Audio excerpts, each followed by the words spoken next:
శ్రోతలకు నా హృదయపూర్వక నమస్కారములు.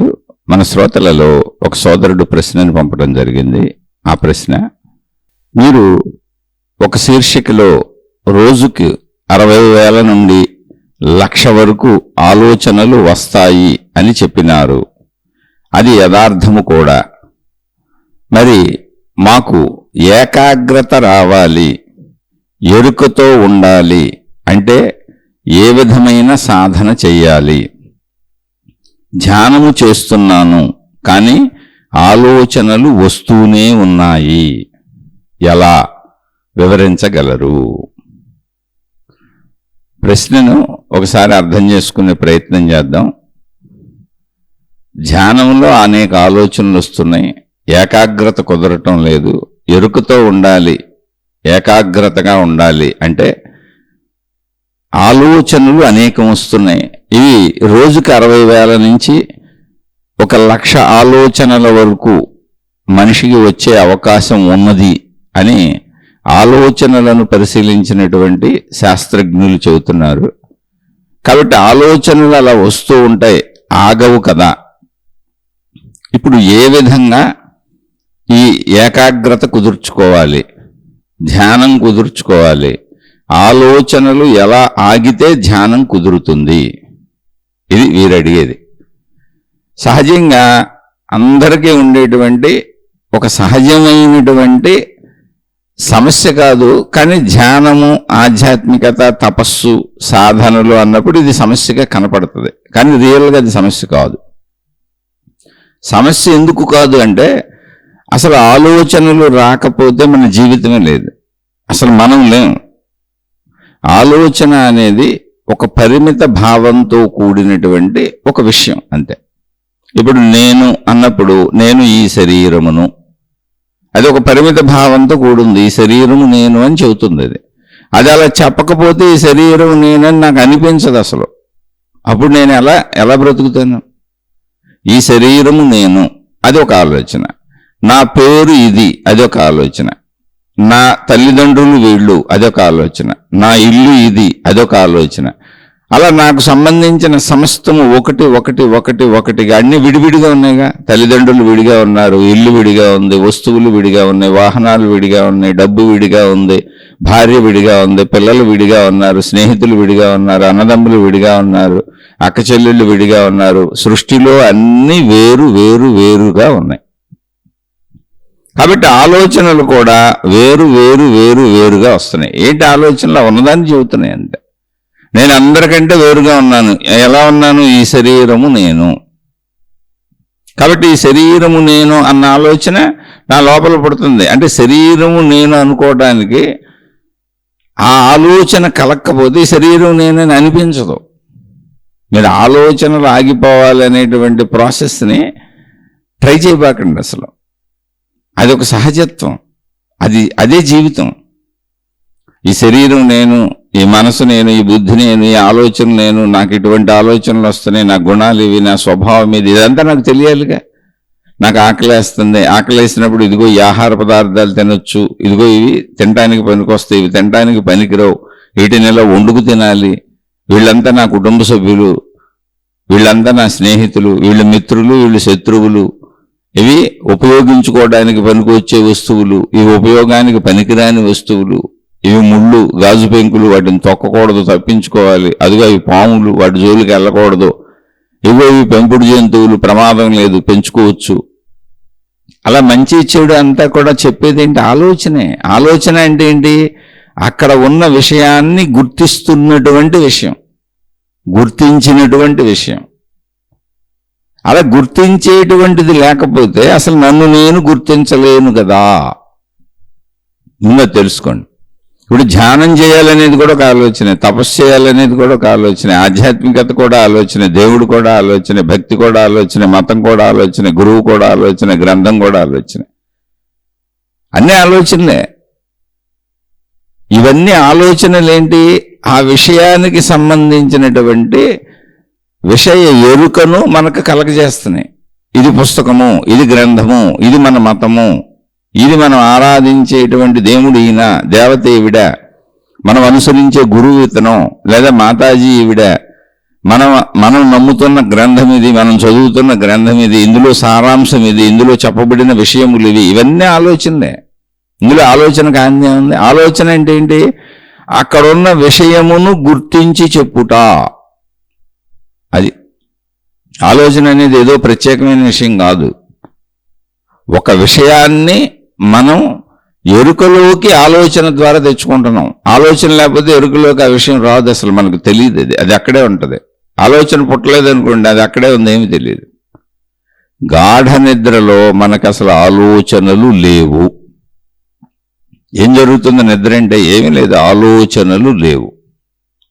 కనుక మనకు చుట్టూ ఏముంది అంటే ఏమి లేదు, నిద్రలో ఏమి లేదు. ఎందుకని? ఏముంది ఏమి లేదని మనకు చెప్పేది ఆలోచనే, మనకు తెలిసేది ఆలోచన ద్వారానే. అంటే ఆలోచన అనేది మన ప్రాసెస్, మనం తెలుసుకుంటున్న ప్రాసెస్, తెలుసుకున్న దాంతో జీవిస్తున్న ప్రాసెస్. అంటే జీవితము అనేది ఆలోచనతో ముడిపడి ఉంది. ఆలోచన తెలియకపోతే జీవించటం అనే ప్రాసెస్ తెలియదు, అసలు జీవితం ఉండదు. ఆలోచనే జీవితంగా ఉంది. ఆ ఆలోచనలో భావం ఉంది, అర్థం ఉంది, అన్నీ ఉన్నాయి. ఆలోచనలు శబ్దస్పర్శ రూపరస గంధములు అన్నీ ఉన్నాయి. ఇంకా దానికి అతీతమైన జ్ఞానం ఉంది. సర్వస్వము ఆలోచనే. ఆలోచన లేకపోతే అసలు మనం లేము నిద్రలో. అందుకనే మన చుట్టూ సృష్టి లేదు, మనుషులు లేరు, నేను నాది నా వాళ్ళు లేరు, నేనన్న భావన కూడా లేదు. ఎందుకని? అక్కడ ఆలోచన లేదు, అంతే. మెలకువలో ఆలోచన లేకపోయినా అదే జరుగుతుంది. మెలకువలో ఆలోచన ఆగిపోయినా అదే జరుగుతుంది.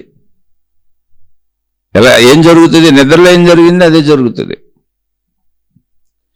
ఎరుక కూడా ఆలోచనే, ఉనికి కూడా ఆలోచనే.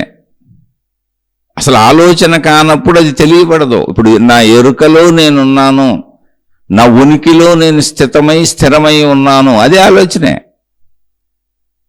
మీరు ఆలోచన అనేది ఒక తప్పుదు అనుకోబాకండి, దాన్ని సరిగా అర్థం చేసుకోండి. అయితే ఇక్కడ మనకు ఆలోచనలు అధికంగా ఎందుకు వస్తున్నాయి అంటే, మనం సృష్టిలో శరీర భావనలో వేరువేరుగా ఉన్నాటిని వేరువేరుగా గ్రహిస్తున్నాం కనుక అన్ని వేరువేరు ఆలోచనలు అయినాయి. ఉప్పు వేరు, పప్పు వేరు. ఆహార పదార్థాలు కొన్ని వేల లక్షల రకాలు ఉన్నాయి. మనుషులు కోటాను కోట్ల మంది ఉన్నారు, వస్తువులు కోటాను కోట్లు ఉన్నాయి, విషయాలు కోటాను కోట్లు ఉన్నాయి, అన్నీ విడివిడిగా వేరువేరుగా ఉన్నాయి. అప్పుడు ఆలోచన ఒకదానికి సంబంధించింది ఒక ఆలోచన అయిందంతే. ఉప్పు ఎలా ఉండును, ఉప్పు తెల్లగా ఉండును, ఉప్పు ఉప్పగా ఉండును, ఉప్పు రుచి ఈ విధముగా ఉండును, ఉప్పు స్వభావము అంటే ఉప్పు కూరల్లో వేసుకుంటే, ఉప్పును వాడుకుంటే దాని గుణములేమి, దాని స్వభావం ఏమి, దాని ఉపయోగములేమి, దాని నష్టములేమి. అలాగే పప్పు ఏదైతే అది ఒక్కొక్కటి ఒక్కొక్క ఆలోచన అవుతుంది మనకి. అవి ఆలోచనలు అనేవి ఆగకూడదు, అవి సాగుతూ ఉండటమే జీవితం. ఆలోచనలు ఆగితే ఏమవుతుందంటే నిద్రాస్థితి, ఏమి తెలియని స్థితి అయిపోద్ది. నాకు కూడా తెలియదు. మరి ఏంటి ఇందులో సాగేది ఏంటి అంటే, మీరు గమనించండి, ధ్యానము చేయాలనేది కూడా ఆలోచనే, ధ్యానము చేస్తున్నాననేది కూడా ఆలోచనే, నేను ధ్యానములో కూర్చున్నాననేది కూడా ఆలోచనే, ధ్యానములో నాకు అనేక ఆలోచనలు అడ్డుపడిపోతున్నాయి, నేను ధ్యానం చేయలేకపోతున్నాను అనేది కూడా ఆలోచనే. ధ్యానములో అనేక ఆలోచనలు ఎందుకు వస్తున్నాయి? అనేకం మనకు తెలుసు కనుక. ఆలోచనలు ఏంటంటే తెలిసిన విషయాలు. అది వస్తువుల, విషయాల, మనుషుల, మంచా చెడా, దైవమా దెయ్యమా, మూఢనమ్మకాల లేదా మంచి విషయాల అనేది కాదు. అసలు ఆలోచన రూపంలో అవి భయాల, ధైర్యాల ఏమి కాదు. ఆలోచన రూపంలో వచ్చేవన్నీ మనం తెలుసుకున్న విషయాలు, జస్ట్ తెలుసుకున్న విషయాలు. దానికి తగ్గట్టు నువ్వు స్పందించుకుంటూ అది నిజమని వెళ్ళిపోతే అక్కడ చేయగలిగింది ఏమీ లేదు. తెలుసుకున్న విషయములు అంతే.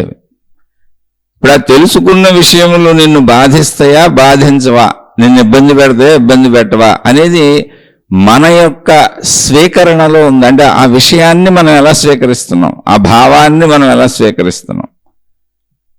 ఇప్పుడు పాము అంటే భయం అనుకోండి, మనకు ఆలోచనలో పాము వచ్చింది, ఆలోచనలో పాము కనపడింది, నేను భయపడిపోతున్నాను, పావున్నా ఇంటి చుట్టూ తిరిగిపోతున్నాయేమో, నా మంచం కింద ఉన్నాయేమో, రూముల్లో దూరిపోయినాయేమో అని నేను అనుకుంటుంటే అది నా స్వీకరణ అలా ఉంది. కానీ ఆలోచనలో పాము వచ్చింది. ఆలోచనలో పాము అనేది, అంటే పాము అనేది ఒకటి ఉంది సృష్టిలో, నేను చూశాను. అది ఆలోచనగా నాలో ఉంది. ఆలోచనగా ఏంటంటే నా లోపలికి నేను గ్రహించిన విషయం ఆలోచనగా తిరిగి ఉత్పన్నమవుతూ ఉంటుంది. ఎందుకని? నాకు ఆలోచనలు లేకపోతే నా జీవితమే ఉండదు. జీవించటము అనేది ఆలోచనే. అసలు నేను అనేది మొట్టమొదటి ఆలోచన. నేను ఈ శరీరము. అక్కడి నుంచి మిగిలిన ఆలోచనలన్నీ వస్తూనే ఉంటాయి. అన్నీ మనం గ్రహించినవి. అవి మనల్ని బాధ పెట్టవో సుఖపెట్టవో, అవి మనకు ధైర్యాన్ని ఇవ్వవు, భయాన్ని ఇవ్వవు. కానీ వాటి ద్వారా మనం స్వీకరిస్తూ ఉంటాం. ఇప్పుడు నాకు పాము అంటే భయము అనేటువంటి స్వభావాన్ని మనం ఏర్పరచుకున్నాం అనుకోండి, నిజంగా పాము అంటే భయపడచ్చు, తప్పులేదు. ఎందుకని? పాముతో డీల్ చేయడం మీకు రాకపోతే.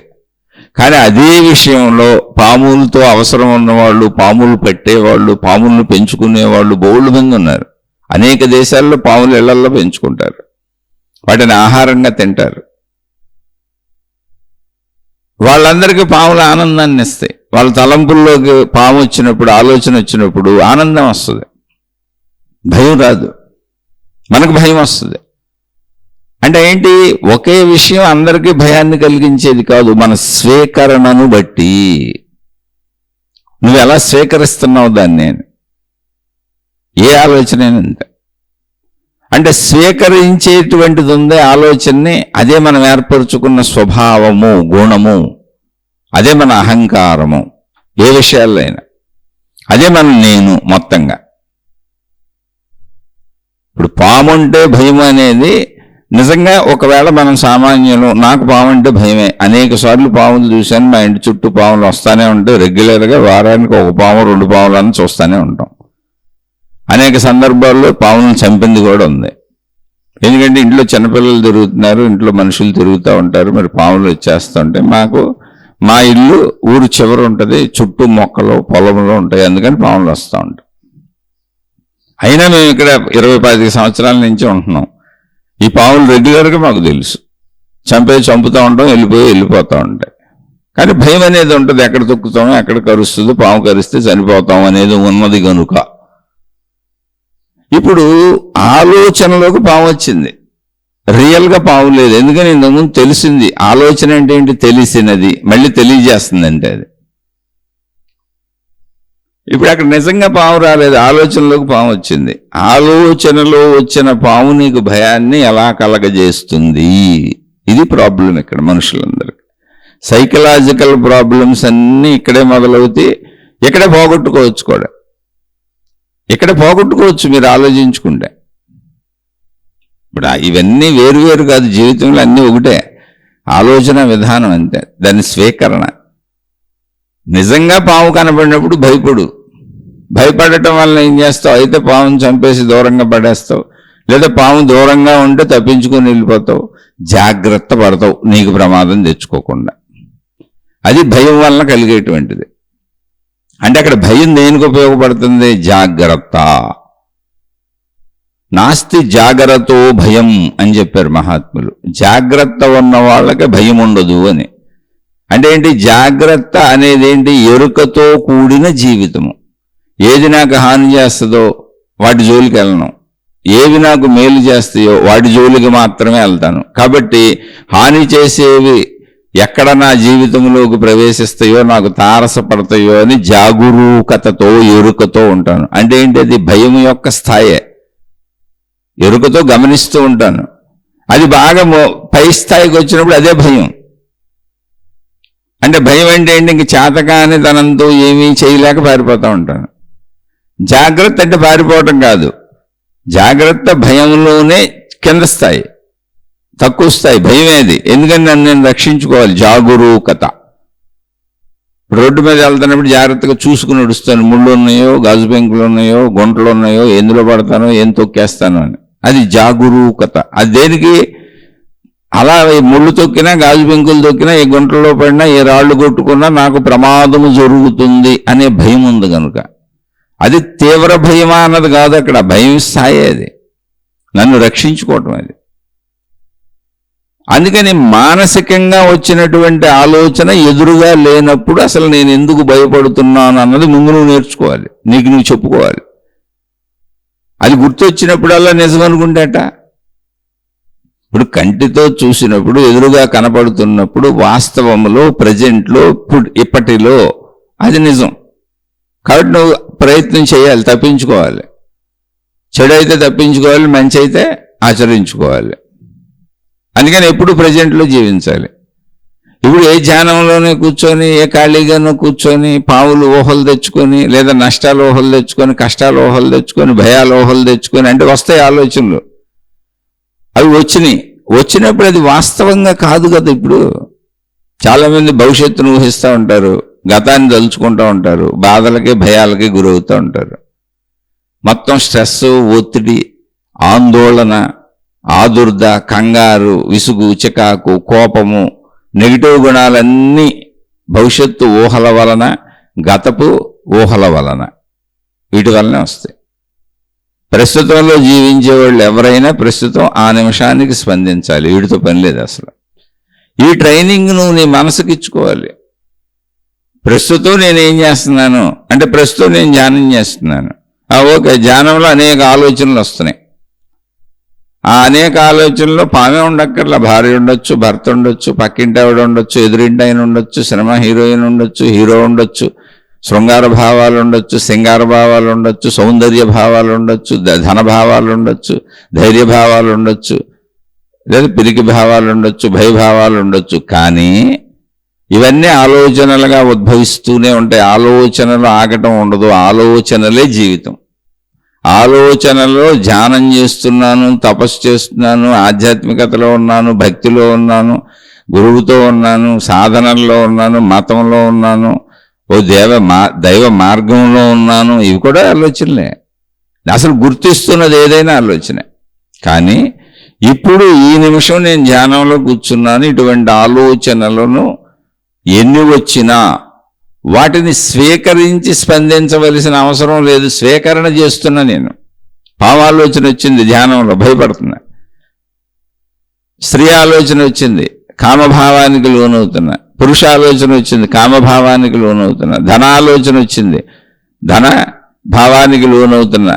ఆ ధనభావం ద్వారా కలిగేటువంటి, అంటే ధనం లేకపోవడం వలన వచ్చేటువంటి ఆర్థిక ఇబ్బందులకు భయపడుతున్నా. అలా కుటుంబ ఇబ్బందులకు భయపడుతున్నా. అలా ఏదో ఒకటి ఇప్పుడు కూర్చుందేమో ధ్యానానికి, ఆ వచ్చిన ఆలోచనలను స్వీకరించి ఆ భావాలకు అనుగుణంగా స్పందిస్తున్నా. ప్రాబ్లం అక్కడ ఉంది. ఇదే సైకలాజికల్ ప్రాబ్లమ్స్ అన్నీ.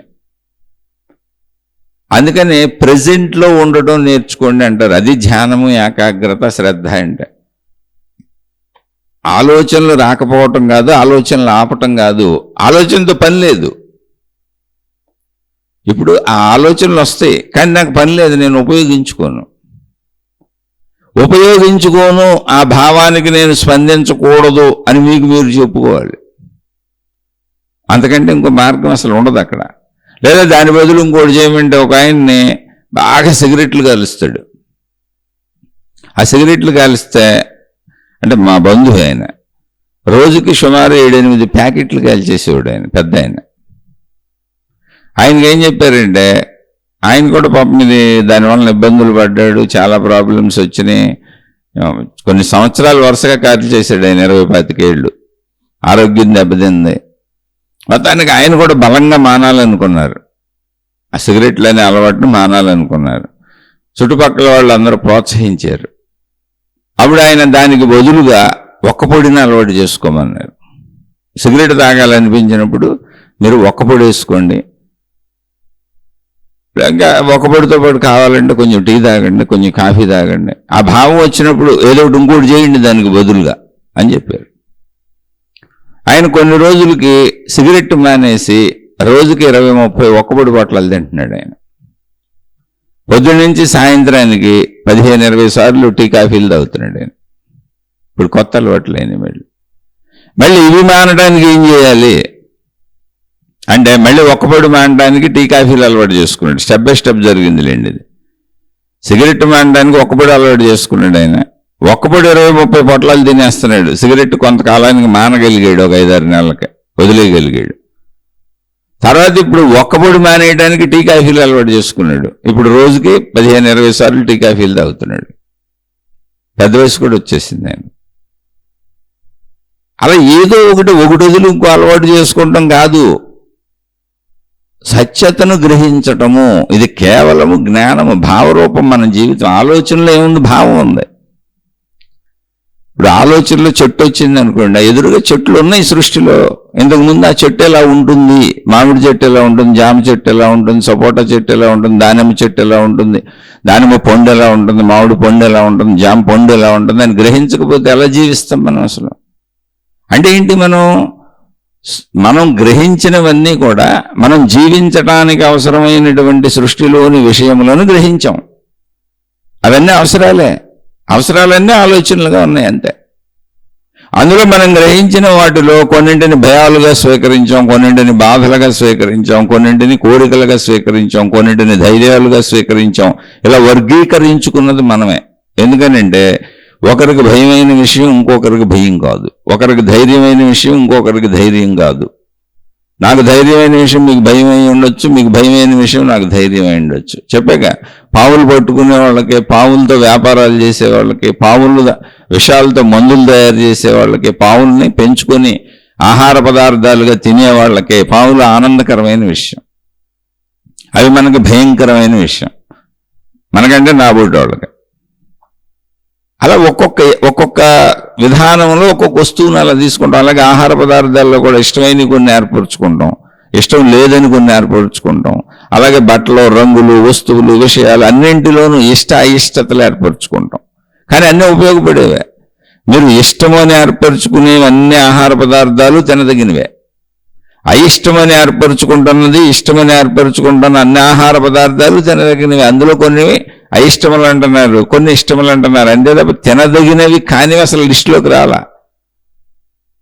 ఇప్పుడు తినదగినవి కానివి ఆహార పదార్థముల రూపములలో ఉంటూ ఆ చెట్లు పక్కనే పెరిగేటువంటి చెట్లు తినదగినవి కాదు. అవి అసలు ఎప్పుడుగా వాటి జోలికి వెళ్ళాం. తినదగినవి కాదన్నప్పుడు ఇష్టం లేదు, అయిష్టం లేదు, అసలు వాటి జోలికి వెళ్ళాం.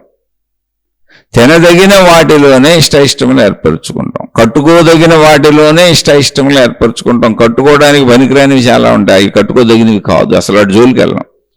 అలా మానవ జీవితంలో అనుభవమునకు, మానవునికి పనికి వచ్చే అన్నింటిలో కొన్నింటిని ఇష్టములుగా, కొన్నింటిని అయిష్టములుగా ఏర్పాటు చేసుకున్నాం. మనం అసలు తెలివిగలవడమా తెలివి తక్కువడమా ముందు మనమే నిర్ణయించుకోవాలి.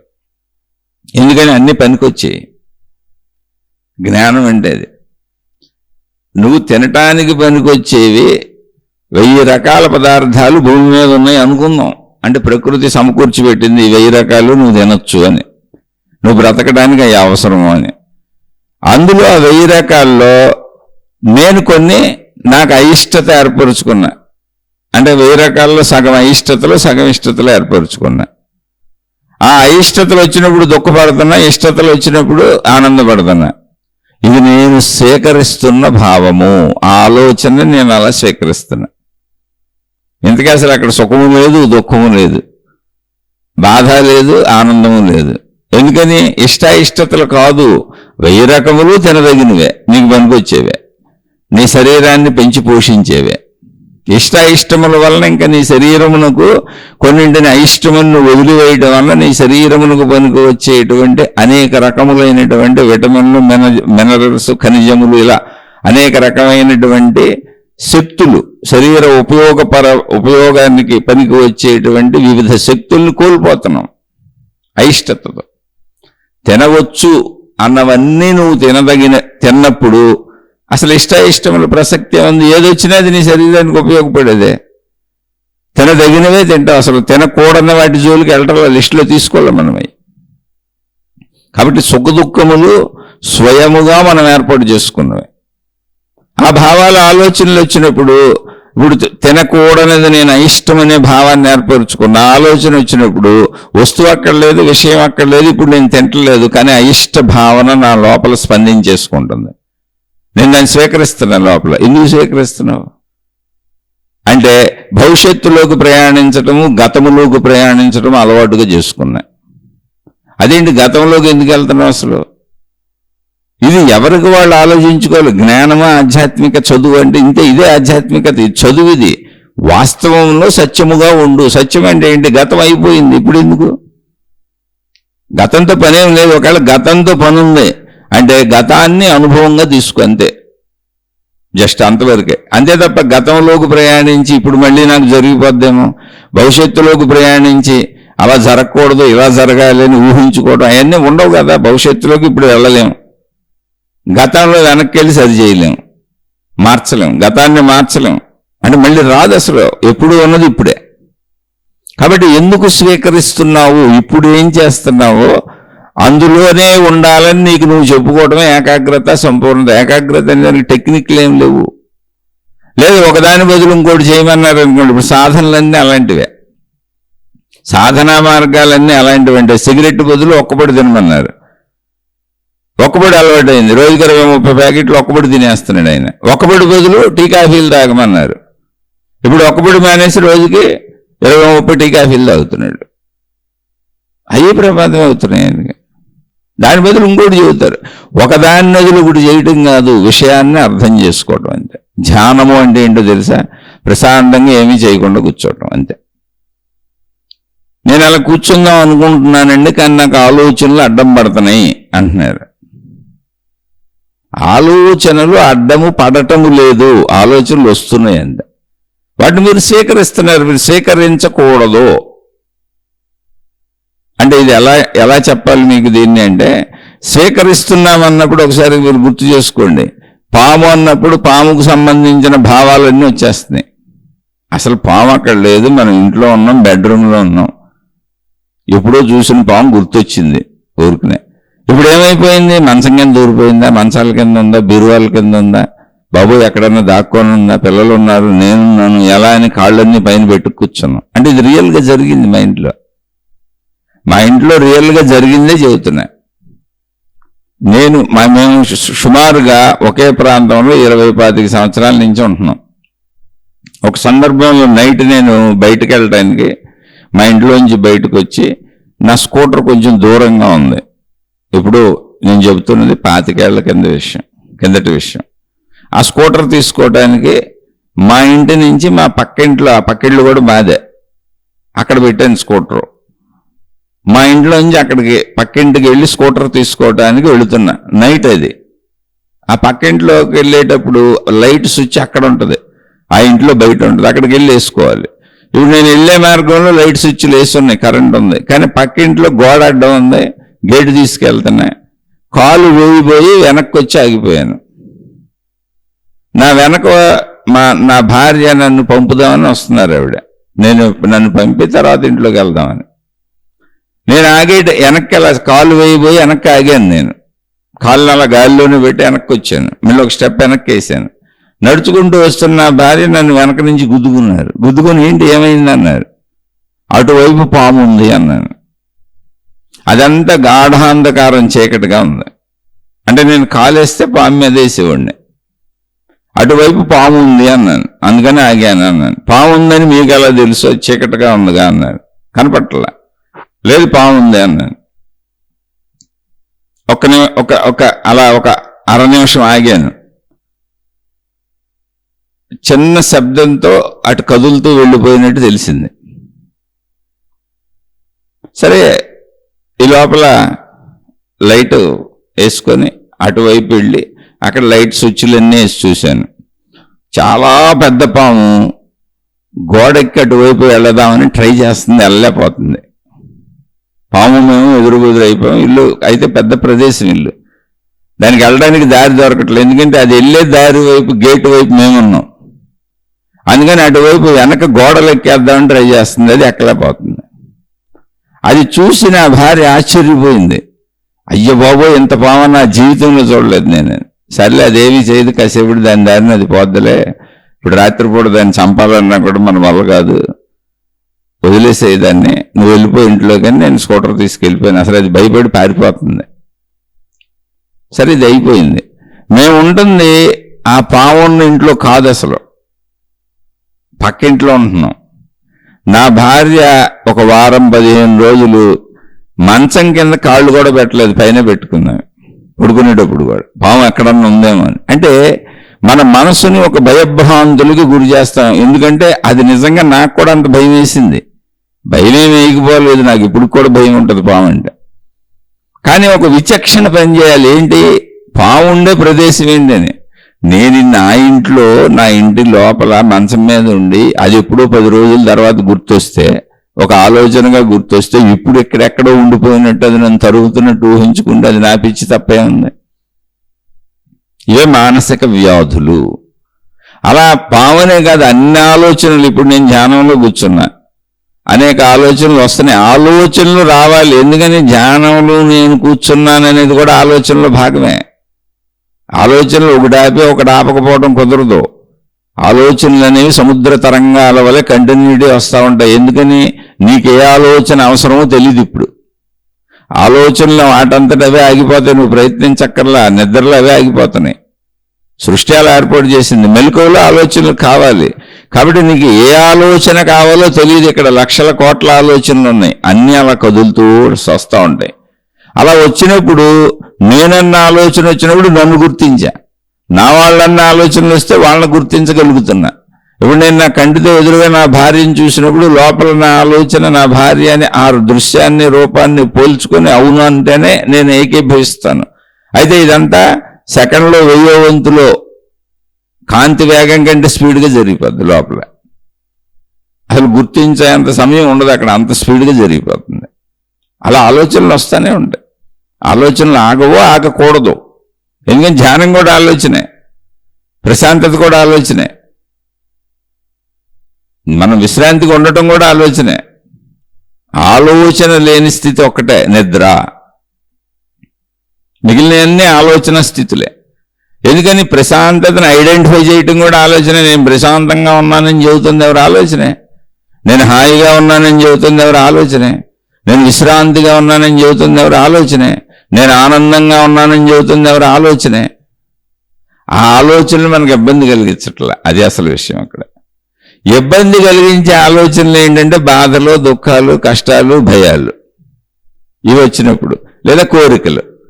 ఇవి వచ్చినప్పుడు ఇప్పుడు ఏమైంది? ధ్యానానికి కూర్చున్నాను, కోరికలు వచ్చినాయి. స్త్రీలకు పురుష కోరికలు, పురుషులకు స్త్రీ కోరికలు వచ్చినాయి. ఏం చేయాలి ఇప్పుడు? కోరిక వచ్చింది అంటే తీర్చుకుందాం అనిపిస్తూ ఉంటుంది. ఎందుకని? ఆ భావాన్ని నేను స్వీకరిస్తున్నాను కనుక. భావ స్వీకరణ లేకపోతే అనిపించదు. ధ్యానంలో మీరు ఆలోచనలు ఆపటం కాదు, దానికి బదులు ఇంకోటి చేయటం కాదు. సిగరెట్ బదులు ఒక్కపొడి తినటం కాదు, ఒక్కపొడి బదులు కాఫీ తాగటం కాదు. స్వీకరణ చేయకు, ప్రజెంట్లో ఉండంతే. స్వీకరిస్తే, ఆ ఆలోచనని స్వీకరిస్తే, ఇప్పుడు శృంగార భావన వచ్చింది ఆలోచనగా, స్వీకరిస్తే ఆ కార్యం చేయాలనిపిస్తుంది, ఉద్వేగం కలుగుద్ది, లేచిపోవాలనిపిస్తుంది. లేదు ఏ సినిమాలో గుర్తొచ్చింది, ఏ టీవీ సీరియల్లో గుర్తొచ్చింది, ఏం కూర్చుంటాం, ఈ జ్ఞానం వెళ్ళి సినిమా పెట్టుకుందాం, టీవీ పెట్టుకుందాం, కూర్చోబుద్ధి వేయట్లేదు, మనసు కలిదిరిపోతుంది అనిపిస్తుంది. ఇవన్నీ స్వీకరణలోంచి వస్తాయి. ఎందుకు అలా అనిపిస్తుంది అంటే రోజు అలా జీవిస్తాం కాబట్టి అంతే. మనకు తెలియదేమి రావుగా. మన జీవితంలో ఉంది శృంగారం, మన జీవితంలో ఉంది సింగారం, మన జీవితంలో ఉంది డబ్బు, మన జీవితంలో ఉంది. మనకు వచ్చే ఆలోచనలన్నీ మన జీవితంలో భయాలు, బాధలు, దుఃఖాలు, ఆనందాలు, కోరికలు, ఇష్టాలు, అయిష్టాలు అన్నీ మన జీవితంలో ఉన్నవే వస్తాయి. లేని నెట్టొస్తాయి, రావుగా. కాబట్టి ఇప్పుడు నేను ఆలోచనలు పోగొట్టుకోవాలి అనేది పాయింట్ కాదు. ఆలోచనలలో భావాన్ని స్వీకరించకు, దానికి స్పందించకు. ఇప్పట్లో ఉండి ఇప్పుడు ఏం చేస్తున్నాను? ధ్యానంలో కూర్చున్నాను, చక్కగా తలుపులు వేసుకున్నాను, ప్రశాంతంగా కూర్చున్నాను, ధ్యానంలో ఉండాలనుకుంటున్నాను. ధ్యానంలో ఉండుట అంటే ఏమిటి? అంటే ఏమీ చేయకుండా ప్రశాంతంగా ఉండుట. ధ్యాసను ఎటువైపు వెళ్ళనివ్వకుండా ప్రశాంతంగా ఉంచుకుంటా. ధ్యాస ఎటువైపు వెళ్లకుండా ఉండటం అంటే ఏంటి అసలు? అంటే నాకు ఒక ఆలోచన కలిగినప్పుడు ఆ ఆలోచనలో ఉన్న అర్థానికి, భావానికి నేను స్పందించేయకుండా ఉండటం. నా ధ్యాసను దానికి కలిపేసినప్పుడు స్పందిస్తాను. చాలా వెంట్రుకు వాసి తేడా. అదే ప్రాక్టీస్ చేసుకోవాలి. అదే ఆధ్యాత్మిక చదువు. ఇది వ్యాకరణం. ఆధ్యాత్మికతలో వ్యాకరణం ఇది, పై భాష కాదు ఇది. ఇప్పుడు గట్టును నుంచొని ఏముందండి ఇటు నుంచి అటు ఈత కొట్టేయటమే అంటే ఈత వచ్చినోడే ఈత కొట్టగలడు. ఆ చెబుతున్నోడిని తోసేసామనుకోండి, ఒక చిన్న నది ఉంది, ఇటు నుంచి అటు దాటాలి. ఓ నది ప్రవాహం పాయ వెళ్తుంది, మనం గట్టు మీద నుంచున్నాం. ఇటు నుంచి అటు వెళ్ళాలి, లోతు ఉంటుంది. ఇటు నుంచి అటు వెళ్ళటానికి ఒక 100 మీటర్లు ఉంది నది. ఏముందండి ఇక్కడ నుంచొని ఈత కొట్టుకుంటూ వెళ్ళిపోవచ్చు, చాలా మంది వెళ్తా ఉంటారని ఒక ఆయన చెబుతున్నాడు మనకి. ఓహో ఈతొచ్చు కావాలి, మనకి ఈతొచ్చు, ఆయనకు కూడా ఈతొచ్చు కావాలని మనం ఈత కొట్టేద్దాంలేని ఆయన దోసేసి మనం కూడా దూకేసాం. ఆయన మునిగిపోయి అరుస్తున్నాడు, మనమేమో ఈత కొట్టేస్తున్నాం.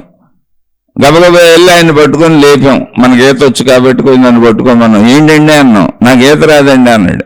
మరి ఈత రానుడు ఈత వచ్చినట్టు అన్ని కబుర్లు చెప్పేసి ఇలా వెళ్ళిపోవచ్చు, ఏమన్నా బోళ్ళు మంది వెళ్తా ఉంటారు, అవన్నీ ఎందుకు చెప్పావా నువ్వు, నీకు ఈత వచ్చు అనుకుని దోసేసాను నిన్ను. అంటే ఏంటి, ఈత అనే విషయాన్ని చెబుతున్నాడు తప్ప ఈత కొట్టడం రాదు అతనికి. అంటే స్విమ్మింగ్ చేయటం అనే విషయాన్ని అందరూ చెప్పచ్చు, స్విమ్మింగ్ చేసే వాళ్ళని చూసి చెప్పచ్చు. ఈత కొట్టడం అనేది నీళ్ళలోనే జరుగుద్దని చెప్పచ్చు, ఇవన్నీ చదువుకొని చెప్పచ్చు, చూసి చెప్పచ్చు, విని చెప్పచ్చు. కానీ ఆచరణ రావాలంటే నువ్వు లోపలికి దిగి ఈత కొట్టాలి. అలాగే ఆధ్యాత్మికతలో వ్యాకరణం ఉపన్యాసాలు కాదు, సాధన. సాధన అంటే ఏంటి, దాన్ని అర్థం చేసుకొని అలా ఉండటం. అర్థం చేసుకుంటేనే అలా ఉండగలుగుతావు, అర్థం చేసుకోకపోతే అలా ఉండలేదు. దాన్ని అదే జ్ఞానం. జ్ఞానం అనేది ఒక మార్గం కాదు, జ్ఞానం అనేది నీకు అర్థం అవటం, నీకు తెలియటము జ్ఞానం. ఇప్పుడు నేను ఒక పని చేస్తున్నప్పుడు ఆ భావాన్ని స్వీకరించను నేను. ఇప్పుడు రోడ్డు మీదకి ఒక వాహనం వేసుకెళ్ళామండి, రోడ్డు మీద బజారు పని ఉండి వెళ్ళాం, ఒక వాహనం వేసుకెళ్ళాం. మనం ఏదో ఒక షాపులో బట్టలు కొనుక్కోవడానికి మెయిన్ రోడ్డు మీదకి వెళ్ళాం. అది చాలా పెద్ద టౌను, విపరీతమైనటువంటి వాహనాల రద్దీ, పెద్ద పెద్ద వాహనాలు, చిన్న చిన్న వాహనాలు, నడిచి వెళ్ళేవాళ్ళు, రకరకాల రద్దీలో మనం వాహనం వేసుకెళ్తున్నాం. ఇప్పుడు ఎక్కడో ఒక వాహనం ఎవరినో గుద్దేసి అలా వాహనం కింద పడిపోయి నుజ్జు నుజ్జు అయిపోయి వాహనం చితికిపోయి మనిషి చితికిపోయి చచ్చిపోయింది అని చూసాం. భయంకరమైన దృశ్యాలను గతంలో చూసున్నాం మనం, వార్తాపత్రికల్లోనో న్యూస్లో చూపించటంలోనో లేదా ఎవరో చెబితే వినటంలోనో. ఇప్పుడు అవన్నీ గుర్తొస్తాయి మనకి. మెయిన్ రోడ్డు మీద గుర్తొస్తే అసలు అంతమంది వాహనాలు వేసి తిరగగలరా? ఒకవేళ గుర్తొచ్చినా ఇప్పుడు ఎందుకు జరుగుద్ది, అది ఎప్పుడో జరిగింది, జాగ్రత్తగా ఉంటాం అంతే. ఎప్పుడో ఎవరికో జరిగింది. మనం మెయిన్ రోడ్డు మీద ఏం చేస్తాం, చక్కగా అందరినీ తప్పించుకుంటూ వెళ్ళిపోతాం. అదేంటి, ఇంతమంది ఉన్నారు, రోడ్డు అంతా ఖాళీ అయిపోతే కానీ నేను వెళ్తాను అని అనమే మనం. ఎందుకని, ఆ రోడ్డు మీద అందరూ వెళ్ళొచ్చు, అందరికీ వెళ్ళే హక్కు ఉంది, అందరూ ఆ షాపుల కోసం వచ్చారు, ఈ మెయిన్ రోడ్డు నాది కాదు, మెయిన్ రోడ్డు మీద అందరూ వెళ్ళొచ్చు వెళతారు అనేటువంటి జ్ఞానం ఆల్రెడీ మనలో ఉంది. ఎంత పెద్ద వాహనాలైనా వెళ్ళొచ్చు, ఎంత చిన్న వాహనాలైనా వెళ్ళొచ్చు, ఎవరు ఎలాగైనా వెళ్ళొచ్చు, ఎటైనా వెళ్ళొచ్చు అనేటువంటి అంగీకరింపబడిన జ్ఞానం ఉంది, సామూహికంగా అంగీకరించబడిన జ్ఞానం మన తలలో ఉంది. అందుకని మన తల మనకి ఏమి విచిత్రాలు చెప్పకుండా చక్కగా ట్రాఫిక్ని తప్పించకుండా వెళ్ళిపో అని చెప్పింది అంతే. ఇప్పుడు అంత ట్రాఫిక్లో దేన్ని తీసుకోవట్లే మనం తీసుకుంటుంది ఒకటే, మన దారి, మనం వెళ్ళడానికి అవసరమైన దారి ఏర్పాటు చేసుకుంటూ పక్కకి తప్పుకుంటూ అటు ఇటు ఇటు అటు బండి నడుపుకుంటూ ఎదురొచ్చిన వాళ్ళని తప్పించుకుంటూ మనం ఎదురు వెళ్తుంటే తప్పుకుంటూ అలా ఎవరికి ఇబ్బంది కలిగించకుండా మనం ఇబ్బంది పడకుండా ఎందుకు వెళ్ళిపోతున్నాం? మరి లక్షల వాహనాలు వెళ్తుంటాయి కదా, రోజు ట్రాఫిక్లో తిరుగుతాం కదా. అంటే అంగీకరించబడినటువంటి జ్ఞానం, అర్థం చేసుకోబడినటువంటి జ్ఞానం, అది సామూహిక సత్యం. ఈ రోడ్లు అందరూ వాడుకుంటారు, అందరూ ఇలాగే వెళ్ళాలి. అప్పుడు ఏమైంది, దాన్ని అంగీకారంగా తీసుకుంది. ఇలాంటి ట్రాఫిక్ లాంటిదే నీ తలలో జరిగే ఆలోచనలు కూడా ట్రాఫిక్కే. కానీ అక్కడ అంగీకరించబడిన జ్ఞానం లేదు నీకు. ఏం అంగీకరించావు? విషయాన్ని, ఆ ఆలోచనని లోపలికి తీసుకునేటప్పుడు అనుభవంగా తీసుకున్నావు. తత్సంబంధితంగా నువ్వు ఆ అనుభవాన్ని అనుభవిస్తూ అందులో భావాన్ని తీసుకున్నావు, అర్థాన్ని తీసుకున్నావు, శబ్దాన్ని తీసుకున్నావు, శబ్దస్పర్శ రూపరస గంధములకు సంబంధించిన అనుభవాలన్నీ తీసుకున్నావు, భయాలుగా తీసుకున్నావు, బాధలుగా తీసుకున్నావు, ఇష్టంగా తీసుకున్నావు, అయిష్టంగా తీసుకున్నావు, కష్టంగా తీసుకున్నావు, నొప్పిగా తీసుకున్నావు, సుఖంగా తీసుకున్నావు, ఇలా ఎలాగోలా తీసుకున్నావు. ఓకే, అనుభవిస్తున్నప్పుడు తీసుకోవచ్చు, అది వాస్తవమైనప్పుడు అది అలాగే జరుగుద్దిగా. ముళ్ళు గుచ్చుకున్నప్పుడు నొప్పి తెలుస్తుంది. కానీ ఇప్పుడు ధ్యానంలో లేదా విడిగా ఆ ఆలోచన వచ్చినప్పుడల్లా అలా ఎందుకు అయిపోతున్నావు? అది వాస్తవంలో లేదుగా. అంటే అప్పుడు నువ్వు ఈ విషయాన్ని, అంటే ఈ ట్రాఫిక్లో అందరూ వెళ్ళవచ్చు, లక్షలాది మంది రోడ్డును ఉపయోగించుకుంటారు, కాబట్టి నువ్వు జాగ్రత్తగా నీ వాహనం బట్టి నువ్వు జాగ్రత్తగా అన్నింటినీ తప్పించుకుంటూ ఎవరికి అడ్డం వెళ్లకుండా ఎవరిని ఇబ్బంది పెట్టకుండా నువ్వు ఇబ్బంది పడకుండా వెళ్ళాలి తప్ప రోడ్లన్నీ ఖాళీ చేసేస్తే నాకు ఏకాగ్రత కుదురుద్ది, నాకు శ్రద్ధగా వెళ్ళగలుగుతాను, యాక్సిడెంట్ చేయకుండా వెళ్ళగలుగుతాను, కాబట్టి రోడ్లన్నీ ఖాళీ చేసేయండి అని చెబితే ఎవడ వెళ్ళటానికే కుదరదు. ఎందుకని అందరికీ రోడ్లు ఖాళీ చేసేయాలిగా, అలా కుదరదు కాదు. అక్కడ అంగీకరించవు నువ్వు. ఎంత ట్రాఫిక్ ఉన్నా తప్పించుకెళ్ళచ్చు, ఎందుకంటే అందరికీ ఇది అవసరమైన ఆమోదయోగ్యమైనటువంటి విషయము. అక్కడ కేవలం నీ అంగీకార భావమే ఉందంతే. ఇక్కడ ఆలోచనలకు వచ్చేసరికి నీ అంగీకార భావం లేదు, నువ్వు లోపలేసుకున్న భావానుభవాన్ని నెమరు వేసుకుంటున్నావు. మళ్ళీ కాదు, జ్ఞానంలో అదే వ్యాకరణం. చెప్పుకో ఏంటి అంటే, ఇప్పుడు ఏ పని చేస్తున్నానో దాన్ని స్వీకరించడం తప్ప ట్రాఫిక్లో వాహనంతో వెళుతున్నటువంటి వ్యక్తి ఎలా అయితే ట్రాఫిక్ను తప్పించుకుంటూ తన దారి తాను చేసుకుంటూ తన గమ్యం వైపు తాను ఎటువంటి దుఃఖము, బాధ, భయము, ఇబ్బంది లేకుండా వెళ్ళిపోతూ ఉంటాడో, తన గమ్యానికి తన లక్ష్యానికి వెళ్ళిపోతూ ఉంటాడు అన్నిటినీ తప్పించుకుంటూ, అలాగే ఇప్పుడు ఈ నిమిషం నువ్వేం చేస్తున్నావో ఆ నిమిషంలో దానినే తీసుకో. మిగిలిన ఆలోచనలు అనేకం రావచ్చు. ట్రాఫిక్ చుట్టూ కనపడతానే ఉంది, ట్రాఫిక్ అడ్డం కూడా వస్తుంది, తప్పించుకొని వెళ్తున్నాడు. వాహనదారుడు ఎలా వెళ్తున్నాడు? వాహనదారుడికి ట్రాఫిక్ ఏమి దారులు ఇచ్చేయటంలా, అడ్డంగా ఉంది, దాన్ని తప్పించుకు వెళ్తున్నాడు. ఒకరికొకళ్ళు దారులు ఇచ్చుకుంటున్నారండి, ఒకరికొకళ్ళు తప్పించుకుంటూ పక్క నుంచి వెళ్ళిపోతున్నారు. అలాగే నీకు ఇప్పుడు నువ్వేం చేస్తావో దాని మీద నువ్వు ఉండి మిగిలిన వాటిని తప్పించుకుంటూ పట్టించుకోకుండా వెళ్ళిపోయి, ఎందుకని అవి ఇప్పుడు లేవు, అవసరం లేదు, ఊరిని గుర్తొస్తున్నాయి అంతే. అక్కడ నువ్వు ఆ వేరియేషన్ని నీకు చెప్పుకోవాలి, నీ అంతరాత్మకు నువ్వే చెప్పుకోవాలి. అది నీ జ్ఞానం, నీకు నువ్వు నేర్పుకోవలసిన జ్ఞానం, నువ్వు చేయవలసిన సాధన, అదే నీ స్వీయ సాధన. ఇప్పుడు నాకు ట్రాఫిక్లో ఎన్నైనా కనపడవచ్చు, ఎంతమంది అయినా కనపడవచ్చు, అంత పెద్ద వాహనాలైనా కనపడవచ్చు, అంత చిన్న వాహనాలైనా కనపడవచ్చు. అసలు నాకు వేడితోనూ పని లేదు, భయం లేదు, బాధ లేదు, దుఃఖం లేదు, నా దారి నేను చేసుకెళ్ళిపోతా. అలా నా ఆలోచనలు ఎన్నైనా రావచ్చు, భయంకరమైనవి రావచ్చు, బాధాకరమైనవి రావచ్చు, ఇష్టమైనవి రావచ్చు, శృంగారపరమైనవి రావచ్చు, భయమైనవి రావచ్చు, బాధ అయినవి రావచ్చు, ఏవైనా రావచ్చు. కానీ ఇప్పుడు నేను చేస్తున్నదేదో, చూస్తున్నదేదో, నేనున్న స్థితి ఏదో దాన్ని తీసుకొని వెళ్ళిపోతాం. మిగిలిందంతా ట్రాఫిక్లో తప్పించుకెళ్ళినట్టు ఆలోచనల ట్రాఫిక్లో తప్పించుకుంటూ వెళ్ళిపోతాం. ఎందుకు తప్పించుకోలేకపోతున్నాను అంటే, ఆలోచనల రాగానే దాన్ని స్వీకరించడానికంటే దాని భావాన్ని స్వీకరించి అనుభవాన్ని నెమరు వేసుకొని అనుభవాన్ని స్వీకరించడానికి అలవాటు పడిపోయాను. లేని అనుభవాన్ని ఎందుకు స్వీకరించడం? అది మానసిక జబ్బు. లేని వాటిని అన్నింటినీ నెమరు వేసుకునేది మనసు మాత్రమే, ఉన్న వాటిని అనుభవించేది శరీరం. అప్పుడు మనసు ఉండదండి. శరీరం చేసే ప్రతి కార్యానికి మనసు వెనకే ఉంటుంది. శరీరం చేయని కార్యాన్ని కూడా నెమరు వేసుకునేది మనసు. అలా నెమరు వేసుకునేటువంటి అలవాటుని మనసుకు మాన్పించుకోవాలి. శరీరంతో కలిసినప్పుడు అనుభవిద్దాం. ప్రజెంట్ టెన్స్ అది, ప్రజెంట్. భవిష్యత్తు కాదు, ఇప్పుడు. గతము భవిష్యత్తు మనసులో సాగుతూ ఉంటాయి. శరీరం గతంలోకి వెళ్ళలేదు, భవిష్యత్తులోకి వెళ్ళలేదు. కాబట్టి గతము భవిష్యత్తు ఇప్పుడు ఎందుకు? ఇప్పట్లో ఇప్పుడు ఉన్నాం. ఇప్పట్లో ఇప్పుడున్నప్పుడు శరీరం మనసు కలిసి ఉంటుంది, దానివల్ల ఇబ్బంది ఉండదు. ఎందుకంటే మనసు గుర్తిస్తుంది, శరీరం క్రియ చేస్తుంది. మనసు ఉండాలి అక్కడ, అది గుర్తింపు చెబుతూ ఉండాలి. ఎలా చెయ్యి, ఎలా చూడు, ఇది పలానా ఇది అని వివరణ అంటే అది శరీరానికి ఇస్తూ ఉండాలి. కాబట్టి మనసు శరీర కలయికల్లో ఇప్పట్లో ఉండాలి.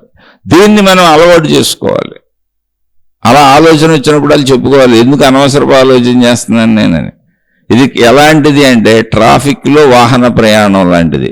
ట్రాఫిక్లో మీరు నడిచి వెళ్తున్నా సరే, అనేక మంది అనేక వాహనాలు ఎదురొస్తున్నట్టు తప్పించుకుంటూ వెళ్తారు. అంతేతప్పుడు ట్రాఫిక్ని తీసేయండి, రోడ్డు మీద వెళ్తానని చెప్పరుగా. అలాగే ఆలోచనలన్నీ ఆపేయటం ఎలా? అప్పుడు నాకు ధ్యానం కుదురుద్ది, ఆలోచనలు ఆగిపోతే నాకు తపస్సు కుదురుద్ది అనేది సంపూర్ణ భ్రమ. లేదా దానికి పర్యవసానంగా అంటే దానికి పర్యాయముగా దాని బదులుగా ఇంకోటి చేయటం, అంటే సిగరెట్ బదులుగా ఒక్కపొడిని ఉండటం, ఒక్కపొడి బదులుగా టీ కాఫీలు తాగటం, ఇలా బదులుగా ఇంకోటి చేయటం, ఇంకో వ్యసనాన్ని అలవాటు చేసుకోవటమే అవుద్ది. అది ఇంకోటి అవుద్ది మళ్ళీ. కాదు, దాన్ని అర్థం చేసుకో.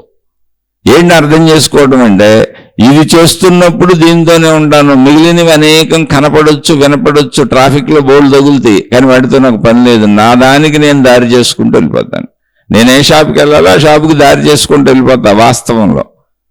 అలాగే ఇప్పుడు ధ్యానము అన్నప్పుడు అనేక ఆలోచనలు రావచ్చు, కానీ అనేక ఆలోచనలలో ఉన్న అర్థాన్ని, భావాన్ని, దానికి సంబంధించిన అనుభవాన్ని నేను మననం చేసుకొని దానికి తగ్గట్టుగా కంపించిపోను. ఆలోచననే అలా వదిలేసి నేను ఇప్పుడు ఆలోచన రాగానే నాకు నేను చెప్పుకోండి నేను ఇప్పుడు ధ్యానంలో ఉన్నా, అసలు ఆ భావంతో నాకు పని లేదని. కానీ మీరు భావంతో మిళితమైపోతూ ఉంటారు, భావానుభవాన్ని పొందుతూ ఉంటారు ధ్యానంలో. అలా భావానుభవాలు పొందేవాళ్ళు చెబుతూ ఉంటారు ధ్యానం మాకు కుదరట్లేదండి అని. దానికి ఎవరో రకరకాల క్రియలు చెబుతూ ఉంటారు, ఇలా చేయండి అలా చేయండి అని. అవన్నీ అలాంటివి అండి. సిగరెట్ బదులుగా ఒక్కబడి బదులుగా కాఫీ టీలు, ఒకదాని బదులుగా ఇంకోటి నేర్చుకోవటం. ఇప్పుడు ఆ నేర్చుకున్న దాన్ని వదలాలిగా మళ్ళీ. అది కాదు ధ్యానము అనేది. ధ్యాసను ఆపటం, ఒకే చోట ఉంచడం. అంటే అనేక విధములుగా విచలితమవుతున్నటువంటి మన ఆలోచన పరంపర. విచలితమవుతున్నది తప్పు కాదండి. జీవితంలో అది అనేక రకములుగా విచలితం అయితేనే మనం జీవించగలుగుతాం. ఎందుకని జీవితంలో అనేక రకాలు ఉన్నాయి. తినే పదార్థాలు వేలు ఉన్నాయి, కట్టుకునే వేలు ఉన్నాయి, చేసే వృత్తి వ్యాపార ఉద్యోగాలు వేలు ఉన్నాయి, మనుషులు లక్షల కోట్ల మంది ఉన్నారు. ఇవన్నీ అనేక రకాలు ఉండాల్సిందే జీవించినప్పుడు, జీవిస్తున్నప్పుడు. ఎక్కడిది అనేక రకాలు అక్కర్లేదు. ధ్యానంలో అక్కర్లేదు, ఆధ్యాత్మికతలో అక్కర్లేదు, ప్రశాంతతలో అక్కర్లేదు, విశ్రాంతిలో అక్కర్లేదు. అది కూడా అనుభవించాలిగా మరి. నేను నా స్వస్వరూపమును తెలుసుకొని నేను అనంత ఆత్మశక్తిని నా ఎరుకలో కూర్చోవటంలో, నా ఎగ్జిస్టెన్స్లో కూర్చోవటంలో, నా ఉనికిలో కూర్చోవటంలో అక్కడ నాకు ఇన్ని ఆలోచనలు అక్కర్లేదు. జీవించేటప్పుడు శరీరపరంగా, ప్రపంచపరంగా, సృష్టిపరంగా అనేకం కావాలి, అందుకని అనేకం వస్తున్నాయి. అది నాకు నేను చెప్పుకోవాల్సిన ట్రైనింగ్ అంతే. ఆలోచనలు ఆగటము కాదు, ఆలోచనకు అందులో ఉన్న అర్థాన్ని, భావాన్ని, అందులో ఉన్న గత అనుభవాన్ని తీసుకొని దానికి నువ్వు కంపించకు, నీ శరీరాన్ని కంపింపచేయకు, భావోద్వేగములకు లోను కాకు. ఇది నీకు నువ్వు చెప్పుకోవాలి. చాలా అంతర్గతమైన విషయం ఇది. అయితే ఇది ఇమీడియట్గా కుదురుతుందా అంటే కుదరదు. అలా చెప్పుకుంటూ ఉంటే ధ్యానం అనేది అభ్యాసము. అంటే అభ్యాసం అంటే ఏంటి? అసలు చిన్నప్పుడు మనం స్కూల్లో చేరాం, ఒక ఏ అనే అక్షరాన్ని పలక మీద రాసి ఆ ఏ అనే అక్షరాన్ని వేల లక్షల సార్లు దిద్దితే తప్ప ఏ అనే అక్షరం గుర్తులేదు, మనకి రాలేదు. అభ్యాసం అంటే ఆ అనేది పలక మీద రాసి అక్షరాలను నేర్పారు, వందల వేల లక్షల సార్లు దిద్దించారు. అంటే సాధన చేయించారు. ఇప్పుడు ఈత కొట్టడం అనుకున్నాం ఇందాక. ఈత కొట్టడం గురించి ఉపన్యాసాలు చెప్పడం వలన ఈత రాదు. నీళ్ళల్లోకి దిగి ఈత కొట్టడం నేర్చుకోవాలి. అలా ఏదైనా సాధన అంటే అది చెయ్యాలి. అలా నువ్వు ధ్యానంలో కూర్చొని అనేక ఆలోచనలు వస్తున్నప్పుడు, నేను ఇప్పుడు ధ్యానంలో కూర్చున్నాను, ధ్యానము అంటే అసలు ఏ ఆలోచన లేకుండా ప్రశాంతంగా ఉందామని నిర్ణయించుకున్నాను. నా ధ్యాసను, నా ఉనికిని నేను గమనించుకుంటూ అలా ఉంటాను. ఆలోచనలతో నాకు ఇప్పుడు పని లేదు, నేనే పని చేయటం లేదు, నేను చక్కగా తలుపులేసి కూర్చున్నాను, నాకే ప్రమాదము లేదు. కాబట్టి ఇప్పుడు ఆలోచన వచ్చింది, ఆ ఆలోచనకు తగ్గట్టు నేను కంపించవలసిన అవసరం లేదు. ఇప్పుడు ఆలోచనలో పాము వచ్చింది, నేను ధ్యానంలో కూర్చున్న, ఆలోచనలో పాము వచ్చేసి నన్ను కరిసేసినట్టు ఆలోచన వచ్చింది. కానీ నాకు తెలుసుగా నేను రూమ్లో కూర్చున్నాను, తలుపులేసి కూర్చున్నాను, నేను ప్రశాంతంగా అన్ని ఏర్పాటు చేసి కూర్చున్నాను. ఈ రూమ్లోకి పాము వచ్చే అవకాశమే లేదు. అది భావనా పాము, మనసులో పాము, ఆలోచనలో వచ్చిన పాము, ఊహాత్మక పాము. ఊహలో అది కరిసినా ఏం అవ్వదు. కాబట్టి ఓ పామా నువ్వు నాకు అక్కర్లేదు అని నాకు నేను చెప్పుకోలేనా? అంటే అలా చెప్పుకోవటం నేను అసలు అలవాటు చేసుకోవాలి. ఇప్పుడు నేను దానికి కంపించిపోవటం అలవాటు చేసుకున్న, భావోద్వేగాలకు అలవాటు చేసుకున్న. అందుకే మానసిక వ్యాధులన్నీ భావోద్వేగాల నుంచి వచ్చాయి, ఊహలవి. అవి నిజంగా భావించుకొని మానసిక వ్యాధులకు లోనైపోతుంటారు. అవే మానసిక వ్యాధులు, తర్వాత అవి శారీరక వ్యాధులుగా పరిణమిస్తూ ఉంటాయి. అంటే లేని దానిని నిజంగా ఊహించుకుంటూ ఉంటారు, భావించుకుంటూ ఉంటారు, ఇలా అయిపోద్దేమో అనుకుంటూ ఉంటారు. ఇంకా వాళ్ళకి మనం ఏం చెబుతాం? అది లేదు అక్కడ. ఇది మొత్తం మానవ జాతికి ఉంది ఈ లక్షణం. మనసులో స్ఫురించే విషయాన్ని నిజం అనుకోవటం తప్పు. అప్పుడు అది నిజం కాదు. అప్పుడు నువ్వు ట్రాఫిక్లో ఉన్న మనిషిలాగా, ట్రాఫిక్లో నీకు అవసరం లేని వాటిని పట్టించుకోకుండా నీ దారిని నువ్వు వెతుక్కుంటూ వెళ్ళిపోతున్నావు, దాన్ని తప్పించుకుంటూ.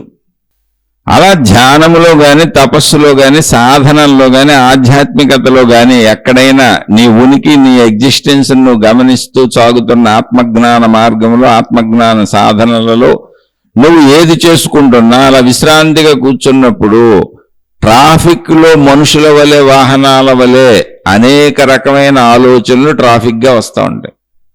అందులో నువ్వు దారి చేసుకెళ్ళిపోయేది ధ్యానం. అది నీకు నువ్వు చెప్పుకోవటమే. ఆలోచనల్లో వచ్చిన పాము నిజంగా ఉండదని నాకు తెలుసు, చేస్తున్న ప్రతి వ్యక్తికి తెలుసు. నేను ఇప్పుడు ధ్యానంలో కూర్చున్నాను, ధ్యాన ప్రక్రియలో ఉన్నాను, సాధనలో ఉన్నాను. ఇక్కడ పాము ఎందుకు ఉంటుంది? అసలు ఆలోచనలో వచ్చింది. అలాగే ఒక స్త్రీ ఆలోచనలో వచ్చింది, ఒక పురుషుడు ఆలోచనలో వచ్చింది, ఒక శృంగార భావన ఆలోచనలో వచ్చింది, ఒక ధన భావన ఆలోచనలో వచ్చింది, ఒక భయభావన ఆలోచనలో వచ్చింది. ఆలోచనలో వచ్చిన ట్రాఫిక్తో నాకేం పని? దారి చేసుకుంటూ వెళ్ళిపోతుంది. ఏంటి దారి? ధ్యానము, తపస్సు. నా ఉనికి వైపు వెళ్తున్నా, నా ఎగ్జిస్టెన్స్ ఉనికిలో కూర్చుంటున్నా, ప్రశాంతతలో కూర్చుంటున్నా, ఆ ఉనికిని గమనిస్తూ కూర్చుంటున్నా. ఈ ట్రాఫిక్తో నాకు పని లేదు. ట్రాఫిక్ బోర్డు పక్కన కనపడతా ఉంటుంది, నాకు పని లేదు. ఇది అలవాటు ఇంతకు ముందు చెయ్యలేదు మనం, అంతే. ఇంతకే విషయం ఏం లేదు. ఏమంటే మీరు చెప్పారు అంత ఈజీ కుదురుద్దా అంటే చెప్పింది నాకు కూడా కుదరదు. ఎందుకు కుదరదు అంటే అలవాటు చేయాలి. అది కొద్ది కొద్దిగా నేను అలవాటు చేసుకుంటున్నాను కాబట్టి మీకు చెప్పా. అది కుదరదు. ఎందుకని? ఆలోచన రాగానే దానికి స్పందించడం మనం అలవాటు చేసేసుకున్నాం. ఏ ఆలోచన వస్తే దానికి స్పందించడం అలవాటు చేసుకున్నాం మనం. ఆ స్పందన తీసుకొని, ఆ భావాన్ని కల్పించుకొని, సుఖమో దుఃఖమో భయమో బాధో కోరికో దానికి స్పందించేసి దానికోసం పరుగులు పెట్టడం అలవాటు చేసుకున్నాం మనం. ఆలోచనలోకి అది రాగానే దానికోసం పరుగులు పెట్టడం కాదు, మనకు అవసరమైనప్పుడు ఆ ఆలోచనలను తెచ్చుకొని పరుగులు పెట్టాలి. అది ప్రజెంట్లో ఉండటం అంటే. మనసు మన నేర్చుకుపోవటం అంటే ఏంటో తెలుసా? ఏ ఆలోచన వస్తే ఆలోచన వెనక పరిగెత్తేయటం కాదు. జీవించటము, సాధనాపరమైన జీవితము, మంచి జీవితము అంటే ఏంటో తెలుసా? మనకు అవసరమైన ఆలోచనలను తీసుకొని మనం ఆ పనిని చేసుకుంటూ వెళ్తాం. అన్నింటికీ ఆలోచనలు అవసరం. ఆలోచన లేకపోతే గుర్తించకపోతే పని చేయలేం. అందుకని ఎప్పుడు ప్రజెంట్ లివింగ్ ఏంటంటే ఇప్పుడు అవసరం ఏంటి? అనేక ఆలోచనలు రావచ్చు. ఇప్పుడు పొద్దున్నే ఉదయం లేచాం, ఊరికి అనుకుందాం, కాలకృత్యములు తీర్చుకొని చక్కగా బ్రష్ చేసుకొని ఒక కాఫీ తాగుతాను. ఇది నేను చేసే రెగ్యులర్ దినచర్య. కానీ ఇప్పుడు నేను లేవగానే నాకు ముందు ఫస్ట్ కాఫీ తాగాలనిపించింది. నేను కాలకృత్యాలు తీర్చుకోలేదు, బాత్రూంలోకి వెళ్ళలేదు, బ్రష్ చేసుకోలేదు, ఏమీ లేదు. ఇప్పుడు నాకు కాఫీ తాగాలనిపించింది, వెళ్ళిపోయి ముందు అర్జెంటుగా నేను కాఫీ పెట్టుకు తాగేశాను, లేదా మా వాళ్ళని కాఫీ ఇచ్చేమన్నాను. నేను కాఫీ ఇవ్వమనగానే నా ఇంట్లో నా భార్య మా వాళ్ళు ఏదో ఒకటి అడిగారు, కాఫీ ఇచ్చేవాళ్ళు. అదేంటి బ్రష్ చేసుకోండి ముందు, ఫ్రెష్ అయ్యి రండి అని అంటే వాళ్ళ మీద కోపం వచ్చింది, అరవటం మొదలెట్టేశాను. అదేంటి బ్రష్ చేసుకోరు, ఏమి చేసుకోరు, రోజు అన్ని బ్రష్ చేసుకొని ఫ్రెష్ అయ్యి వచ్చి కాఫీ తాగుతారు కదా, మళ్ళీ దానికి ఎందుకు అరుస్తున్నారని వాళ్ళు తిరిగి అరవటం మొదలెట్టారు. ఘర్షణ మొదలవుతుంది. ఇది ఉదాహరణ చెప్పాను. అంటే ఇక్కడ ఆలోచనలు, మనసు మన ఈడ్చుకుపోతున్న విధానం. ఇది ఒక ఉదాహరణ చెప్పానంతే. కాదు, మనం దాన్ని ఉపయోగించుకునే విధానం ఏంటి? మన రెగ్యులర్ ఏంటి? లేస్తాను, వాష్రూమ్కి వెళ్తాను, ఫ్రెష్ అవుతాను, కాలకృత్యాలు తీర్చుకుంటాను, చక్కగా బ్రష్ చేసుకుంటాను, వచ్చి కూర్చుంటాను, అప్పుడు కాఫీ తాగుతాను. అది నా అలవాటు అనుకో. అది నేను నా దినచర్యలో నేను చేసే విధానంలో నా మనసును నియంత్రించి పద్ధతిలో పెట్టాను. ముందు కాఫీ తాగుదామని ఆలోచన వచ్చేసింది లేవగానే, కాలకృత్యాలు ఫ్రెష్ అవడం పక్కన పెట్టేమంది. అది కాదు, లేదు ఇలాగే వెళ్తాను నేను ఇలా వెళ్ళాను అంటే ఏంటి? అప్పుడు నా మనసు నా అధీనంలో ఉన్నది, నేను నా అధీనంలో ఉన్నాను. వాటిని సిస్టమేటిక్గా చేసుకెళ్తాను. కాదు, సిస్టమ్ తప్పించి చేస్తాను అంటే మనసు నన్ను ఈడ్చుకుపోతున్నది. ఇప్పుడు నాకు కామ కోరిక కలిగింది, నా భార్య అందుబాటులో లేదు, పరస్త్రీ ఎవరో నన్ను ఇష్టపడుతుంది, వెళ్ళి పరస్త్రీతో నా కామ కోరికలు తీర్చేసుకుంటున్నాను. లేదు, నా భార్య అందుబాటులోనే ఉంది, నాకు పరస్త్రీ వ్యామోహం ఉంది, అప్పుడు పరస్త్రీతో పరపురుషులతో కామ కోరికలు తీర్చుకుంటున్నాను. సేమ్ అంతే, మనసు ఈడ్చుకుపోయింది. కాదు, నాకు కామభావన వచ్చింది, పరస్త్రీలు అందుబాటులో ఉన్నారు, అయినా నేను నా కామభావన ధర్మబద్ధంగా నేను వివాహం చేసుకున్న నా ధర్మపత్నితో తీర్చుకుంటాను. కామభావన ఆపట్ల నేను కామభావన ఎందుకు ఆపుతాను? ఉండగా నాకు నేను ధర్మపత్నిని తెచ్చుకున్నాక, ధర్మపురుషుడిని తెచ్చుకున్నాక, వివాహం చేసుకున్నాక నా ధర్మపత్నితో తీర్చుకుంటాను, నా భర్తతో తీర్చుకుంటాను, ధర్మంగా తీర్చుకుంటాను అని తీర్చుకున్నాను. అప్పుడు తప్పే ఉంది. అంటే నా మనసు నా అధీనంలో నడిస్తే ఇలా వెళ్తాను, తప్పులు చేయకుండా వెళ్తాను. దాన్నే ధర్మము అన్నారు, దాన్నే మంచి అన్నారు. నా మనసు అధీనంలో నేను పోతూ ఉంటే, అంటే మనసు అధీనంలో నేను పోవటం అంటే ఏంటి? గుర్తొచ్చిందల్లా అది పట్టుకెళ్ళిపోతాను. గుర్తొచ్చిందల్లా సత్యం కాదు కదా. విచక్షణ జ్ఞానము లేనటువంటి వాళ్ళు అలా చేస్తారు, దాన్ని అజ్ఞానము అన్నారు. వాళ్ళే తప్పులు చేస్తారు. గుర్తొచ్చిందల్లా సత్యం కాదు.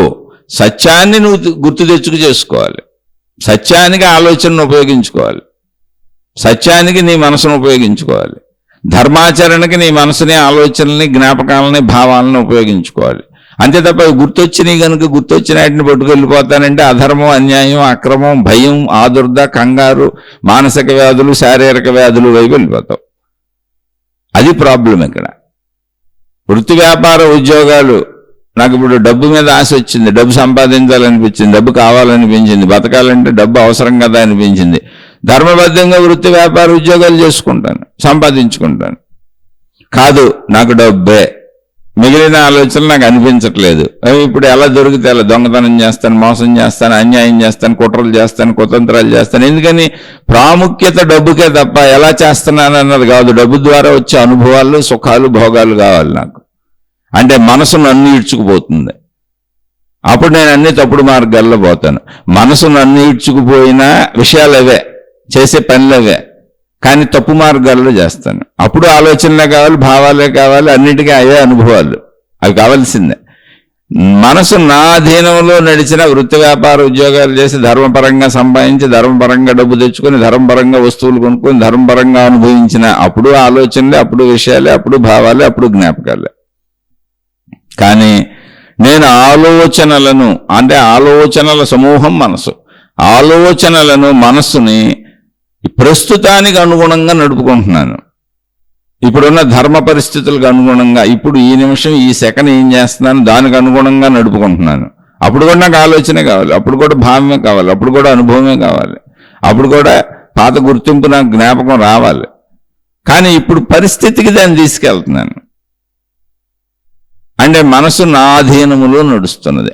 అసలు అదంతా ధ్యానమే అవుద్ది. అప్పుడు ధ్యానం అంటే ఆలోచనలు ఆపేయటం కాదు. అలా ఏ కార్యము చేసినా అది ధ్యానమే. ఎందుకని? ధ్యాస నేను చేసే కార్యానికి అనుగుణంగా సాగుతుంది, అది ధ్యానమే. అంత ధ్యానమే. కార్యములన్నీ ధ్యానం అయిపోతాయి.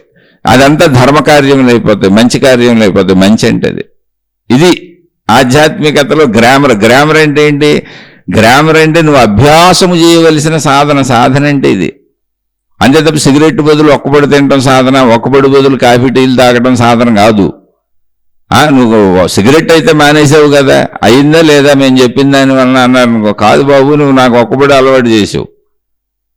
ఒక్కబడి తీసి పక్కన పెట్టవా, సిగరెట్ మానేవా లేదా అంటే, నాయన ఒక్కబడి అలవాటు చేసావు కదరా. సరే, ఒక్కబడి బదులు కాఫీ టీలు, ఒక్కబడి మానే అయితే ఇదిగో కాఫీ టీలు తాగు. ఒరే నాయన, కాఫీ టీలు అలవాటు చేస్తున్నావు కదరా. నువ్వు ఒక్కబడి మానిపించడం అడిగావు, అందుకని ఒక్కబడి మానిపించడానికి దారి చెప్పాం. ఇలాంటి విధానాలన్నీ కూడా నిన్ను ఒకదాన్ని వదిలి ఇంకో వ్యసనాన్ని పట్టిస్తాయి. దాని పేరు మంచనో ఏదో చెబుతాయి అంతే. ఇది చెడు, అది మంచని కాదు. అవేవి నీకు సరైన దిశను చూపించలేవు. సరైన దిశ నీ లోపల నీకే ఉంది.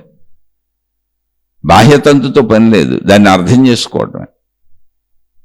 నీ అధీనంలో ఇప్పుడు ఈ నిమిషం నువ్వు మెలకు వచ్చిన దగ్గర నుంచి నువ్వు మళ్ళీ రాత్రి పడుకునే వరకు నీ జీవితంలో ఈ నిమిషంలో ఇప్పుడు నువ్వు చేయవలసిన కార్యములన్నీ చేయటమే.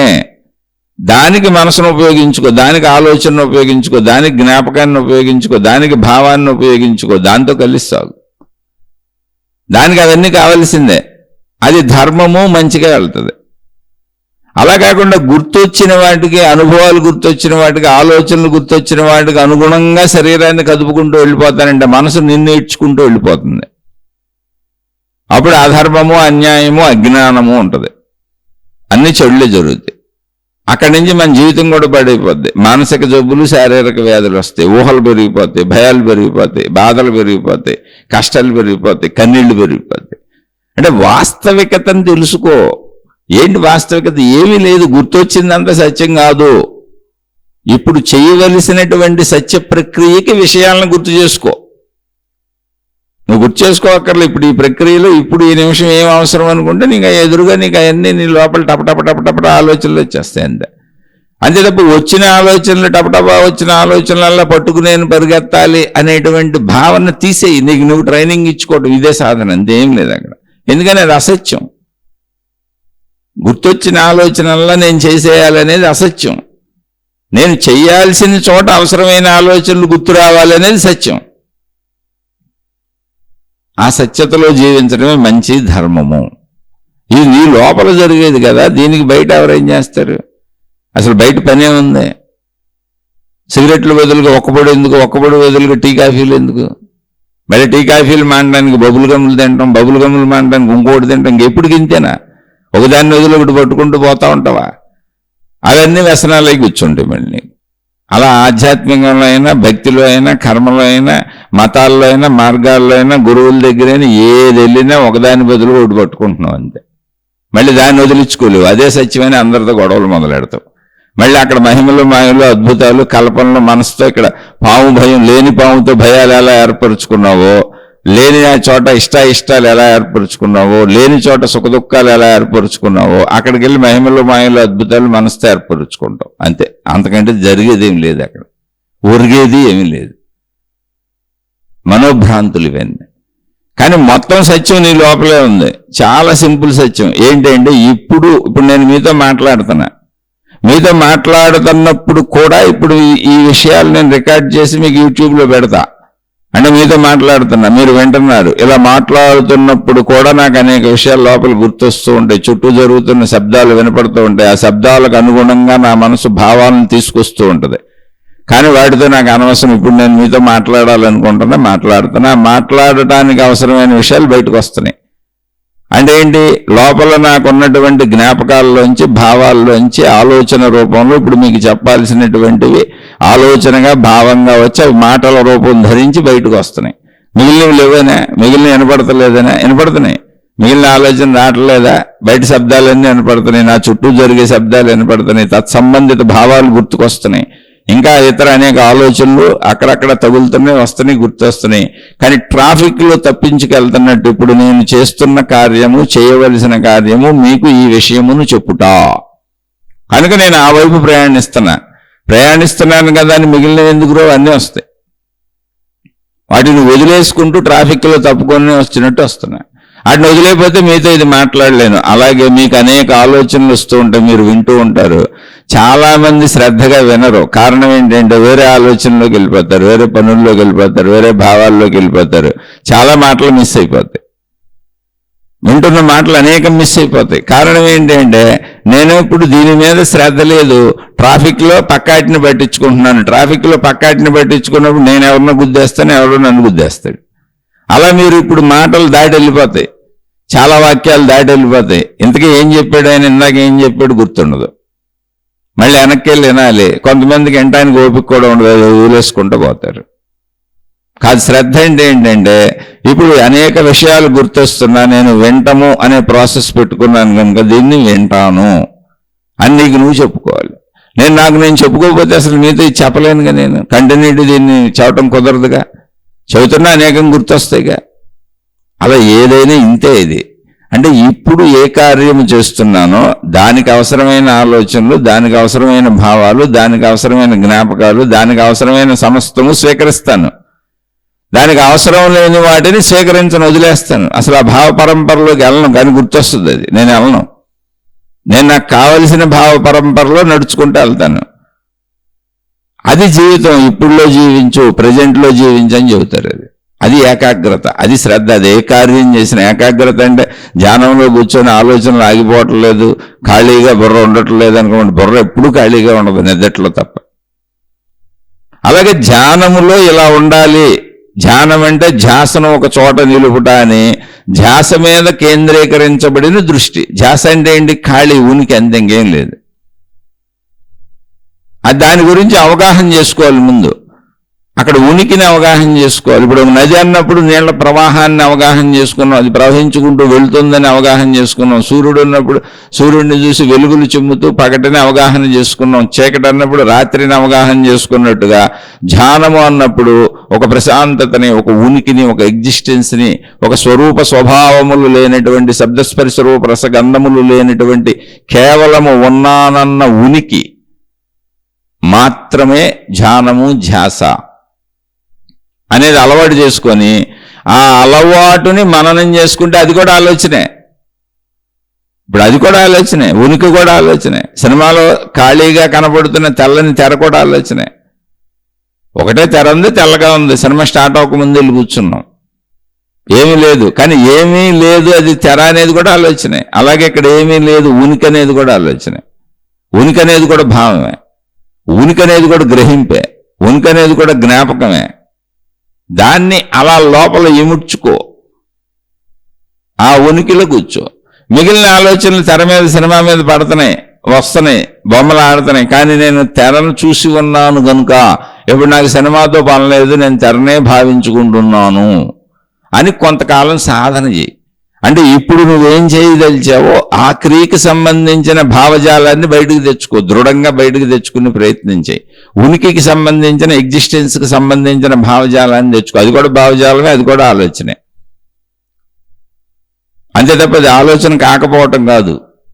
ఉనికి కూడా ఆలోచనే. అంటే తెలిసే ప్రతిదీ ఆలోచనే, ఎరుక కలిగేది ప్రతిదీ ఆలోచనే, అర్థమయ్యే ప్రతిదీ ఆలోచనే, అవగాహన చెందేది ప్రతిదీ ఆలోచనే. ఆలోచన అయితేనే అది అర్థమవుద్ది. కాబట్టి ఉనికి స్వభావ స్వరూపాలను తెలుసుకో, ఎగ్జిస్టెన్స్ యొక్క స్వరూప స్వభావాలను తెలుసుకో, కాన్షియస్నెస్ యొక్క స్వరూప స్వభావాలను తెలుసుకో, ఆత్మశక్తి యొక్క స్వరూప స్వభావాలను తెలుసుకో, బ్రహ్మము యొక్క స్వరూప స్వభావాలను తెలుసుకో. దానికోసమే ఆధ్యాత్మిక చదువు. ఆ స్వరూప స్వభావాలు ఆలోచనలుగా, భావాలుగా, జ్ఞాపకాలుగా నీలో ఇంకిపోవాలి. అప్పుడు ఆ స్వరూప స్వభావాలను ధ్యానం చేస్తున్నప్పుడు గుర్తు చేసుకో. అది ధ్యానం అంటే. అప్పుడు కూడా గుర్తు ఆలోచనలే, భావాలు. కానీ ఖాళీ భావాలు, ఉనికి భావాలు, ఎగ్జిస్టెన్స్ భావాలు, కాన్షియస్నెస్ భావాలు, యూనివర్సల్ ఎనర్జీ భావాలు, ఆత్మశక్తి భావాలు, బ్రహ్మము భావాలు. ఆ భావాలు వస్తున్నప్పుడు అనేక భావాలు వస్తూ ఉంటాయి. మళ్ళీ మన కుటుంబ భావాలు వస్తుంటాయి, మన భార్యాపిల్లల భావాలు వస్తుంటాయి, భయభావాలు వస్తుంటాయి, దుఃఖ భావాలు వస్తుంటాయి. అడితే నాకు పని లేదు, ట్రాఫిక్లో ఉన్నా, నేను దారి చేసుకుంటూ వెళ్ళిపోతా. అంతే తప్ప ఉనికి అనేది ఆలోచనలు ఆగే స్థితి అని అనుకోబాకండి. అసలు మీకు తెలియబడే ప్రతిదీ ఆలోచనే. ఆలోచనలు ఆగే స్థితి కేవలము నిద్ర మాత్రమే. ఇప్పుడు ఉనికి నేను సమాధి స్థితికి వెళ్ళిపోయాను అన్నారనుకోండి, ఆలోచనలు ఏమీ లేని సమాధి స్థితికి వెళ్ళిపోయాను అన్నారనుకోండి, అనేక ఆలోచనలు లేకపోవచ్చు. అక్కడ ఎగ్జిస్టెన్స్కి సంబంధించిన ఉనికి భావన అనేది గాఢంగా లీనమైపోయింది. అది అలాంటి ఆలోచన, అది అంతే తప్ప ఆలోచన లేని స్థితి కాదు. అది అలాంటి ఆలోచన, అది శూన్య ఆలోచన, అది ఖాళీ ఆలోచన, అది అనంత ఆలోచన, అది విశాల ఆలోచన. అది ఆలోచన కాకపోతే అది నీకు గుర్తింపుగా రాదు, నువ్వు దాన్ని గుర్తించలేవు. ఆలోచనలు అనగానే గందరగోళపరిచేయే కాదు, నీకు తెలియబడే ప్రతిదీ, నువ్వు గ్రహించే ప్రతిదీ, నువ్వు అనుభవించే ప్రతిదీ. ఇప్పుడు ఆత్మజ్ఞానాన్ని గ్రంథాలుగా చెప్పారు, అనేక గ్రంథాలు రచించారు, ఆత్మజ్ఞాన మార్గ బోధలు అనేకం చేశారు. వేల లక్షల గ్రంథాలు ఉన్నాయి, ఎన్నో బోధలు ఉన్నాయి, ఎంతోమంది ఉపన్యాసాలు చెబుతున్నారు. ఇవన్నీ ఆలోచనలుగా లోపల లేకపోతే ఎలా గ్రంథాలు రాస్తారు, ఎలా చెబుతారు? ఒక ఆలోచన నా భార్యగా, నా భర్తగా, నా పిల్లలుగా, నా ఇల్లుగా, నా వాకిలుగా, నా సంపదలుగా, నా ఇష్టాలుగా, నా అయిష్టాలుగా, నా భయాలుగా, నా బాధలుగా ఆలోచనలు ఎలా ఉన్నాయో, ఆత్మజ్ఞాన గ్రంథాలుగా, ఆత్మజ్ఞాన విషయాలుగా, ఆత్మజ్ఞాన మార్గాలుగా, ఆత్మజ్ఞాన బోధలుగా, ఆత్మశక్తిగా, బ్రహ్మముగా, అవి కూడా ఆలోచనలుగానే ఉన్నాయి. ఆకాశం అనే ఆలోచన, ఆకాశం ఇలా ఉంటుందనే ఆలోచన. అందుకని ధ్యానంలో ఆకాశం అనే ఆలోచన వల్లే ఆలోచన తెచ్చుకుని ఆకాశం వల్ల ఉండిపో. ఆకాశ స్థితిని భావనగా చేసుకో, జ్ఞాపకంగా చేసుకో, ఆలోచనగా చేసుకో. అది కూడా ఆలోచనే, శూన్యం ఆలోచనే, ఎగ్జిస్టెన్స్ ఆలోచనే, ఎరుక ఆలోచనే, నిరాకారం ఆలోచనే, అన్ని ఆలోచనే. ఆకారం ఆలోచనే, నిరాకారం ఆలోచనే, గుణము ఆలోచనే, నిర్గుణము ఆలోచనే, అన్ని ఆలోచనలే, అన్ని భావాలు. ఎందుకని తెలిసే ప్రతిదీ ఆలోచనే. తెలియబడే ప్రతిదీ ఆలోచనే. కానీ ఇక్కడ ఇది ఆకాశపు ఆలోచన, ఆకాశ భావన ఆలోచన, ఆకాశ స్వరూపపు ఆలోచన, అది ఆత్మశక్తి ఆలోచన. ఎరుక అలా ఉంటుంది. ఎరుక ఎలా ఉంటుందంటే ఆకాశం వలె ఉంటుంది. ఎగ్జిస్టెన్స్ ఎలా ఉంటుందంటే ఆకాశం వలె ఉంటుంది. ఆత్మశక్తి ఎలా ఉంటుందంటే ఆకాశం వలె ఉంటుంది. ఆ ఉనికి ఎలా ఉంటుందంటే ఆకాశం వలె అనంతముగా ఉంటుంది, సర్వవ్యాపకంగా ఉంటుంది, అఖండముగా ఉంటుంది. అది కూడా ఆలోచనే, అది భావాలు కదా. అఖండం అంటే మొక్కలుగా అంది, అనంతం అంటే ఎంత ఉందో ఆది అంతములు తెలియంది. ఆకాశ స్వరూపం అంటే అక్కడ ఏమి శబ్దస్పర్శ రూపరసగంధములకు సంబంధించిన దృశ్యములు శబ్దములు ఏమీ లేనిది, అంటే ఖాళీ. కానీ శక్తి స్వరూపం అలాగే ఉంటుంది. అది కూడా ఆలోచనేగా. ఆ ఆలోచనను ధ్యానంలో నింపుకో. అది నువ్వు వైపు, అది నీ స్వరూపం అని చెప్పారు. దాన్ని భావం చేసుకో. అలా భావం చేసుకోవటం కూడా నీ ఆలోచన. ఈవిడ నా భార్య, ఈయన నా భర్తని భావం చేసుకున్నావుగా, వీడు నా పిల్లలని భావం చేసుకున్నావుగా, ఇది నా డబ్బుని భావం చేసుకున్నావుగా, ఇది నా ఇల్లుని భావం చేసుకున్నావుగా, ఇది నా వాహనం అని భావం చేసుకున్నావుగా, ఇది నాకు నచ్చదని భావం చేసుకున్నావుగా, ఇది నాకు నచ్చుద్దని భావం చేసుకున్నావుగా. అలాగా ఆకాశతత్వమును భావన చేసుకోవటమే, ఉనికిని భావన చేసుకోవటమే. ఉనికి యొక్క స్వరూప స్వభావం తెలుసుకో, అది భావం చేసుకో, పదే పదే భావం చేసుకో. ఎగ్జిస్టెన్స్ యొక్క స్వరూప స్వభావం తెలుసుకో, దాన్ని పదే పదే భావం చేసుకో. ఆత్మశక్తి యొక్క స్వరూప స్వభావంలో మహాత్ములు ఏం చెప్పారో అవన్నీ చదువుకో, తెలుసుకో, దాన్ని భావన చేసుకో. ఎందుకని భావన చేసుకోవటం మనకు అలవాటు. ఆలోచనలన్నీ భావనలే. ఇక్కడ ఇది ఆత్మజ్ఞాన భావన, అక్కడది సృష్టి భావన, ప్రపంచ భావన, దేహ భావన, అన్ని భావాలే. అందులో తేడా ఏమీ లేదు. అసలు నువ్వే కొత్త ప్రాసెస్కి వెళ్ళక్కర్లే, నీ లోపల ఉన్న ప్రాసెస్ను నడుపుకోవటమే, గందరగోళం ఏమి లేదు.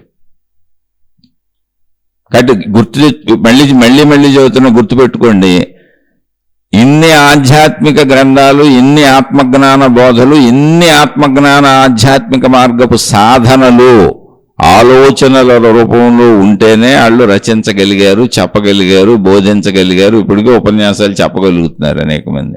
మళ్ళీ అవన్నీ భావరూపాలే, ఆలోచన రూపాలు. నిన్ను నువ్వు బంధించుకోబాక, నిన్ను బాధ పెట్టుకోబాక, నిన్ను కష్టపెట్టుకోబాక, నువ్వు తప్పులు చేయబాక, ఇవన్నీ ఆలోచనలు కదా. ఆలోచనలు లేకపోతే మాటల రూపంలో వస్తాయా? కానీ ధ్యానం అనేది ఏదో గొప్ప విషయం అనుకోబాకండి. ధ్యానం అనేది నువ్వు కల్పించుకోవలసిన ఒక భావన. భార్యను ఎలా కల్పించుకున్నావో, భర్తను ఎలా కల్పించుకున్నావో, ఎలా తయారు చేసుకున్నావో, నిత్య జీవితంలో శరీరపరమైన అవసరాలకు అవసరమైనటువంటి పనులన్నీ చేస్తూ అనుభవాలు పొందుతూ ఆ భావాలు ఎలా తయారు చేసుకున్నావో, అలా జ్ఞాన భావాలు తయారు చేసుకో, అలా జ్ఞాన భావాలు తయారు చేసుకో, అలా ఆత్మజ్ఞాన భావాలు తయారు చేసుకో. అదే ఆధ్యాత్మిక చదువు. ఇక్కడ భావాలు నువ్వు తయారు చేసుకోవటమే. ఇప్పుడు ఈ నిమిషం మనం ఇప్పుడు ఏం చేస్తున్నాము అనే దానికి అనుగుణంగా ఇప్పుడు చేస్తున్న విషయాలకు సంబంధించిన భావ పరంపరతో కొనసాగు.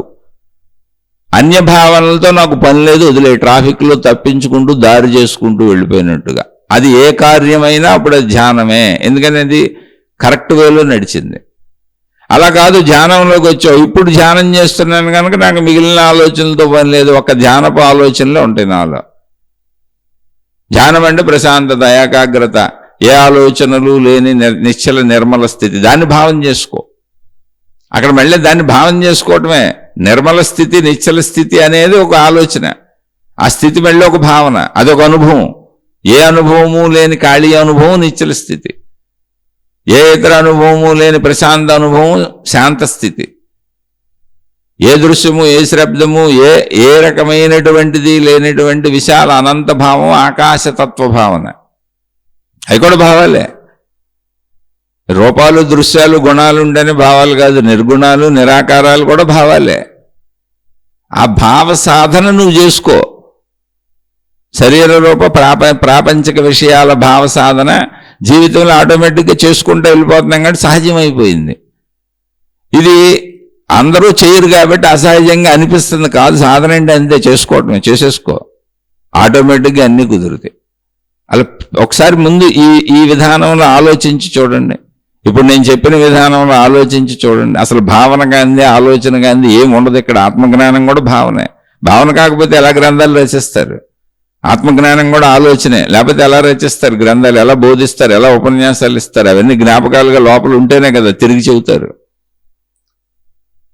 ఇదంతా కూడా ఆలోచనే, జ్ఞానమే, భావనే. కాకపోతే ఎప్పుడు ఏ భావంలో నువ్వు ఉంటున్నావు అంటే ఇప్పుడు నువ్వేం చేస్తున్నావో తత్సంబంధిత భావనలను స్వీకరించి అన్య భావనలను, అన్య ఆలోచనలను వదిలివేయి. అడ్డు పట్టించుకోబాక.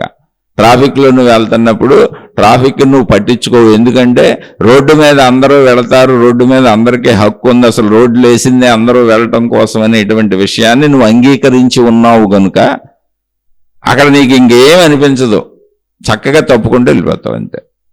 నీ అవసరానికి దారి చేసుకుంటా నీ ఆ గమ్యం ఏంటో నువ్వు ఎక్కడికి వెళ్ళాలో అక్కడికి వెళ్ళిపోతావు.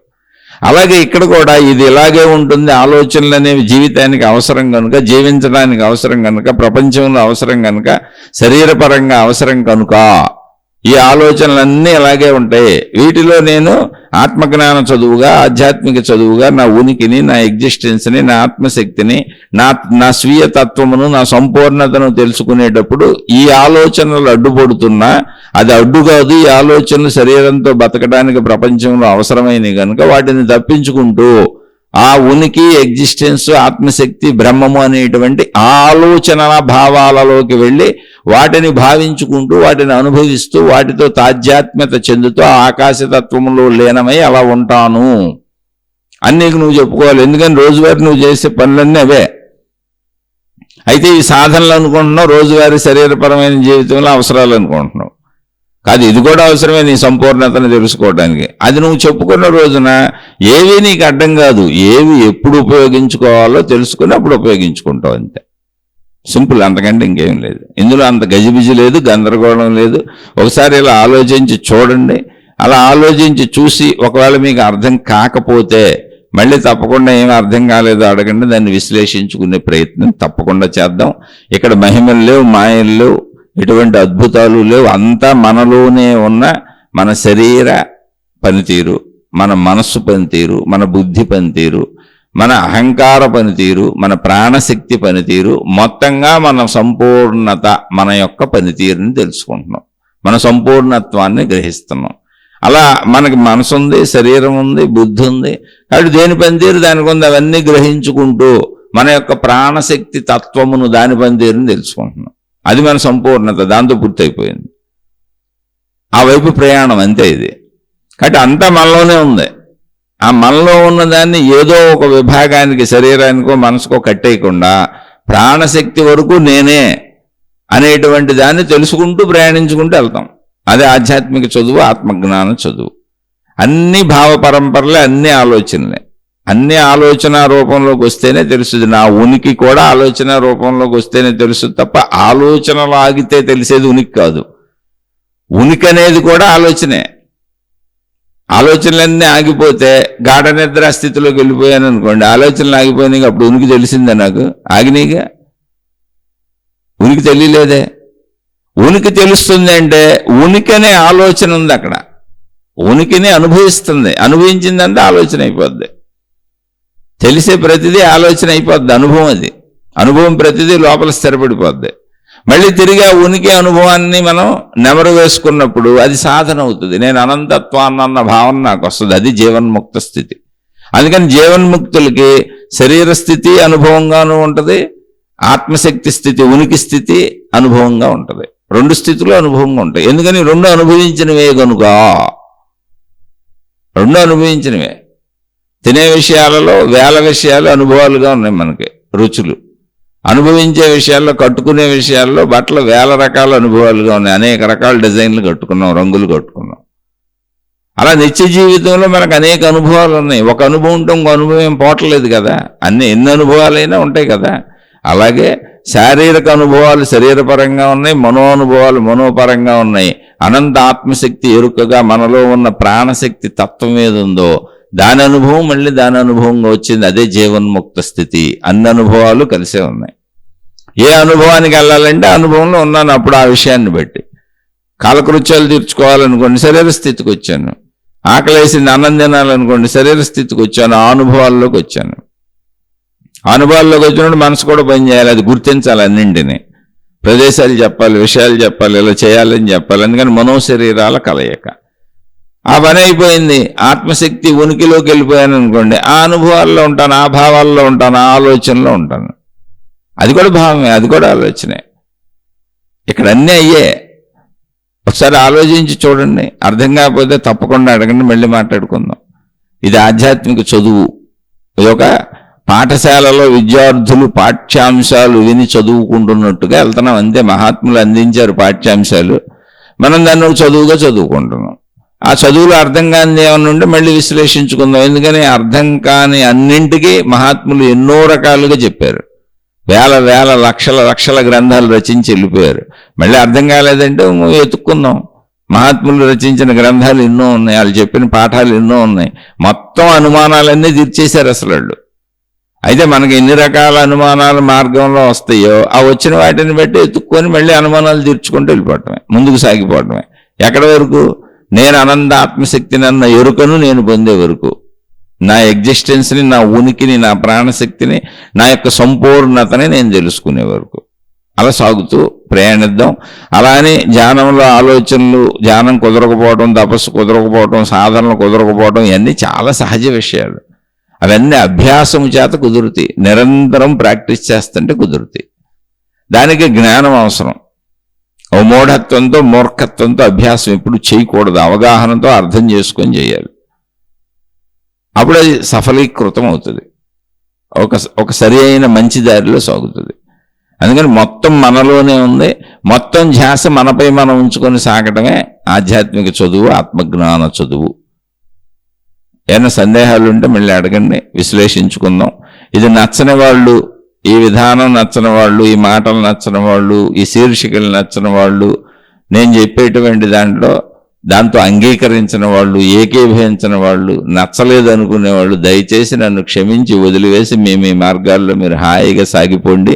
ఎందుకంటే నేను అతి సామాన్యుణ్ణి. ఎవరినో ఒప్పించటానికో మెప్పించటానికో, ఒక మతాన్నో, ఒక మార్గాన్నో, ఒక దేవుణ్ణో, ఒక వ్యవస్థనో, ఒక విధానాన్నో, ఒక పద్ధతినో బలపరచటానికో నేను ఇవి చెప్పటం లేదు. మానవ జాతి మొత్తానికి ఉపయోగపడే మనిషిలోని మనిషి యొక్క సంపూర్ణతకి సంబంధించిన, మనిషి యొక్క రోజువారీ జీవితానికి సంబంధించిన మంచి విషయాలు. మంచిగా బతుకుదాం, మంచిగా జీవిద్దాం, ధర్మంగా బతుకుదాం, చుట్టూ ఉన్న వాళ్ళందరికీ వీలైతే సాయపడదాం, ఎవరిని ఇబ్బంది పెట్టకుండా బతుకుదాం. అలా సాగుతూ మన సంపూర్ణతని మనం తెలుసుకుందాం. మొత్తం మానవ జాతికి సంబంధించిన విషయం ఇది. ఇక్కడ ఇంకా మానవ జాతికి చీల్చేసే విషయాలు అసలు ఇందులో ఉండవు. వేరు చేసుకునే విషయాలు ఇందులో ఉండవు. కాబట్టి కావలసిన వాళ్ళు తీసుకోండి, వద్దనుకున్న వాళ్ళు వదిలేసి మేము ఈ మార్గాల్లో హాయిగా వెళ్ళిపోండి. నేను అతి సామాన్యుడను. నేను ఎవరో మహాత్ములు, ఎందరో మహాత్ములు చెప్పిన విషయాలను చదువుకొని విని నేను కూడా ఆ మార్గంలో మంచిగా సాగాలని, మంచిగా బతకాలని చేస్తున్న ప్రయత్నం ఈ శీర్షికలు. అంతే తప్ప ఎవరినో చెప్పి ఉద్ధరించేయాలన్న కాంక్ష కూడా నాకు లేదు. అసలు ఉద్ధరించగలనన్న భావన కూడా లేదు. ఎందుకంటే నన్ను నేనే ఇంకా సంపూర్ణంగా ఉద్ధరించుకోలేదు. నేను సామాన్యుడిని, అందుకే చెబుతున్నా. నాకు ఎటువంటి ఆత్మానుభవం లేదు, జ్ఞానానుభవం లేదు, అసలు ఎటువంటి అనుభవం లేదు. ఊరికనే వాచా వేదాంతిని ఒట్టి మాటలు చెబుతున్నాను అంతే. అందుకని నన్ను క్షమించి మేము మార్గాల్లో మీరు సాగిపోండి. ఎవరో నచ్చని వాళ్ళు, అర్థమైన వాళ్ళు, ఆచరించుకుంటున్న వాళ్ళు సందేహాలు వస్తే మళ్ళీ తప్పకుండా అడిగే ప్రయత్నం చేయండి. ఆధ్యాత్మిక చదువుగా ఒక విశ్లేషణగా చెప్పుకునే ప్రయత్నం చేద్దాం. అలా అర్థమవుతున్న వాళ్ళు కూడా ఇందులో మంచిని మాత్రమే తీసుకోండి. ఎక్కడైనా చెడు అనిపిస్తే దాన్ని తీసుకోకండి. శుభమస్తు. మీకు, మీ కుటుంబ సభ్యులకు మేలు చేకూరుగాక. మరొక కొత్త శీర్షికతో కలుసుకుందాం.